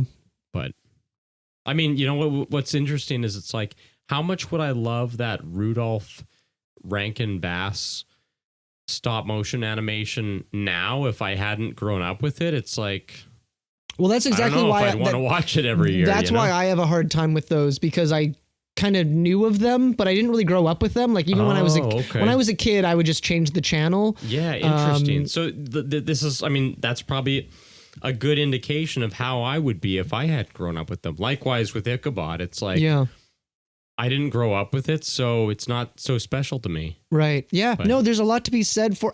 That's partly kind of why I think I watch as much stuff as I can, because I sometimes feel like, well, if I don't watch it now, like 5 or 10 years from now, I might just not be able to appreciate it for what it is. Mm-hmm. And then so there's something about like, and I tell this a lot to people where, you know, sometimes it's good to watch something that maybe you might not even love, but it's like an investment where absorb it now, because 5 years later you might be able to appreciate it. I'm not saying that for like necessarily like kids programs. That's the one thing where maybe you do want to watch it as soon as possible. But yeah, in general, when you watch something, you almost might be watching something just for the appreciation of it down the road when you watch it again. Yeah, I just find that for kids programs, it's almost the other way around, where it's more like watch it as early as you can, so that when you get older, you can have the nostalgia. Because there's a lot of kids stuff that if you miss the boat, you'll just, if someone showed me Hocus Pocus now for the first time, I would probably just be like, yeah, just let's just skip it. Well, that's where I'm sort of, because I only watched Hocus Pocus for the first time last year or 2 years ago. Oh, okay. Maybe sometime in the last 2-3 years. Yeah. I saw it in theaters, so like I was young. See, the thing is like I can watch that movie and be like, this is a movie that I did miss the boat on, but I'd like to still catch the boat. You know what I mean? It's like I would like to get into watching this movie every year, kind of thing. Maybe by the time even with like Monster Squad. Yeah. So for instance, I watched the movie Monster Squad last night, and we're going to talk about this more next episode, but that's a movie where it was totally fresh to me, and I was like, I could see myself wanting to watch this every year, or you know, at least every other year or something like that, like wanting to really appreciate it and watch it again and again. Mm-hmm. So yeah. Well, you know what, man, as far as I go, I mean, other than I had a few kind of anime films that I'm not going to mention because they just don't really fit in with this show because they're not kid related at all. Okay. But those were the only other things that I could have possibly have chatted about. Do you want to just name drop them quickly for our audience in case they... You know what? Because for our... They're probably curious. They're like, what's he thinking of? And to be honest, our listeners aren't kids, so probably they actually might enjoy wanting to watch. Like if you're going to watch a couple of animes, if you want to watch a couple of spooky animes, why not hear what I have to say? Well, there's one that I didn't even write down because although it's kind of categorized as a horror movie, I just don't think of it as anything to do with Halloween. Atmospherically, there's nothing Halloween to do with it, but there's a good one called Perfect Blue. That was made in the 90s. That's almost... I've heard of that show. There was actually a band when I was playing in a punk band. There was this band that we played with at a show one time, and they called themselves Perfect Blue, based off of that series. That's the only thing I know about it. It's a great movie, and it's almost more like a slasher. It's most of the movie you're watching it, and you're kind of like, oh, this is like it's kind of like a typical Japanese movie. There's nothing really. The scariness about it is very kind of like psychological. So that one I didn't even think was fitting to even consider for the list. But the ones that were a little bit more fitting one is called, if any of the listeners are aware of this, they'll know why I'm chuckling. It's called Legend of the Overfiend. It's from the late 80s. And I kind of heard about this movie a bit. And it wasn't until I watched it where I was kind of blown away at just how kind of graphically violent it is. It also might be maybe not the introduction, but the first real anime that really brought in tentacle porn. Oh yes, the origin of tentacle porn. Not that it's like, yeah, it's not like the whole thing is focused on gotta watch it tentacles, now. but apparently like Legend of the Overfiend, I could be wrong. There's probably some, if there's major anime fans listening, they'll correct me, but that was kind of the movie that really, I guess made popular tentacle porn later on. So Now, did you get into this through the window of tentacle porn? It's like you started out at tentacle porn and then that led you into watching this anime, or no, it was actually did the anime lead you into tentacle porn? I never really got into tentacle porn. I think it was just I was led to this movie because I think Rob Zombie was a fan of it and he had recommended this title, and I was He's just like, fuck, if you love tentacle porn as much as I do, watch this. well, there's enough. That's the thing, is there's enough tentacle porn that people were like, oh, hey man, that tentacle porn aspect, let's like focus on that. Yeah, and let's spread the word. Yeah, because it's really more about demons. It's about kind of like demonic entities and creatures and stuff like that. But it was very like the animation it's very detailed. It was kind of at a time when I was just starting to really embrace anime. So I remember I was kind of like, oh, is there more horror anime like this? Because if there is, I ended up watching. There's like a bunch of sequels, and I ended up watching a whole bunch of the Legend of the Overfiends. But the first one was really, there's no question, I thought the first one was the best. The other one I was going to mention, it's actually a sequel. I could actually recommend both movies, but it's the one I really wanted to talk about was Vampire Hunter D: Bloodlust. Oh, my brothers talk about this a lot. Yeah, and I remember I first kind of tried to watch this movie a long time ago when I wasn't really into anime. So it's a feature film, right? It is a feature. There's a Vampire Hunter D from the 80s. And then this is technically a sequel called Vampire Hunter D. I hope it's Bloodlust. Is that the one? Yeah, Vampire Hunter D: Bloodlust. And so this is from like the late 90s. And when I rewatched it, I was just, it's just very gothic. It's again like the characters. He's this vampire hunter, and there's all sorts of vampires and demons he's killing, and there's also a lot of action in it. But it's if you're looking for like gothic horror anime, I don't know if you could do better than Vampire Hunter D: Bloodlust. And you don't have to watch the original Vampire Hunter D to appreciate it.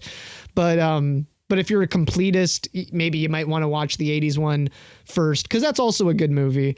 But yeah, so these were kind of movies that I felt didn't really fit in with the children's animated movies, because these are definitely like adult films. But you wouldn't be showing an 8-year-old Vampire Hunter D. Yeah. But if you like your anime and you haven't really seen a lot of horror anime, I think Vampire Hunter D or Legend of the Overfiend is probably a good way to start. Cool. Yeah. Well, that's good. At least people know what you were thinking now, and they don't have to sit there wondering. But yeah, well, that's a pretty, I mean, I guess we've been going 2 hours, 36 minutes now. It's been a good little run. Yeah.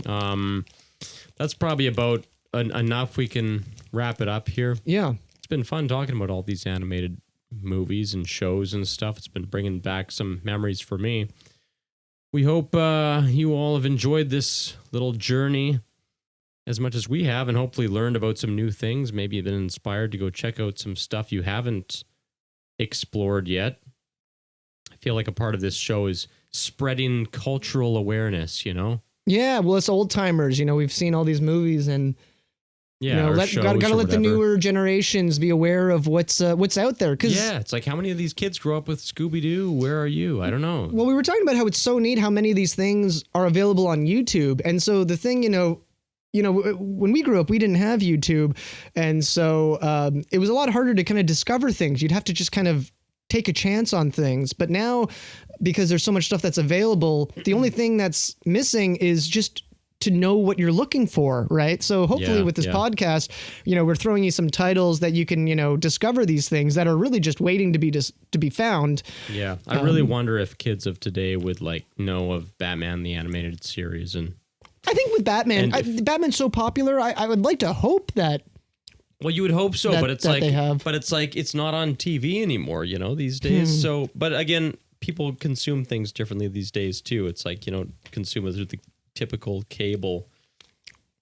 You have to wonder if there's been maybe there's been more recent Batman animated series that end up sometimes replacing these superior ones, you know, but I know, that's like what the worries me Scooby-Doo is, stuff. There's been, countless Scooby-Doo Well, some of the, inferior series that have been put out. that most recent Velma show was, I think, I heard nothing but bad things.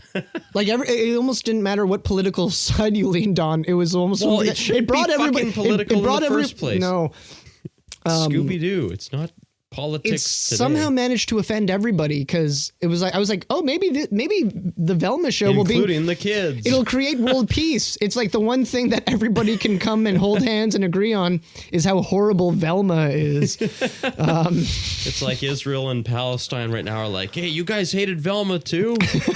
Well, okay, we can get together and Yeah, we just need to so that's what we need to be doing is like flying our planes over and just dropping Velma DVDs and we all hate this show. Yeah. But who knew that would be maybe what would cause world peace. That'd be worth it. That might be the one thing that makes Velma worthwhile to exist is that would be an incredible legacy. I mean, I would give great applause to Velma for pulling that off. Yeah. But anyway, well, we're going to have more to talk about in our next episode, which should also be a lot of fun. And that it's, again, kind of family horror, gateway horror. What was the other term we've been using to call it? I don't know. Yeah, I don't know. Yeah, gateway horror. That's probably the best. Like it's the live action. This is kind of the animated gateway horror, and then we'll do the live action gateway horror. Mm-hmm. Yeah. Yeah. So lots to look forward to, but we're going to have that on the next episode. We hope you've enjoyed this little journey through animation. And on that note, I guess we will sign off. I'm Kevin Rosmer. And I'm Oliver Drawson. Thanks for joining us on this exploration of animated films, Halloween-themed episode. We'll look forward to chatting with you all next time. And on that note, have a good night.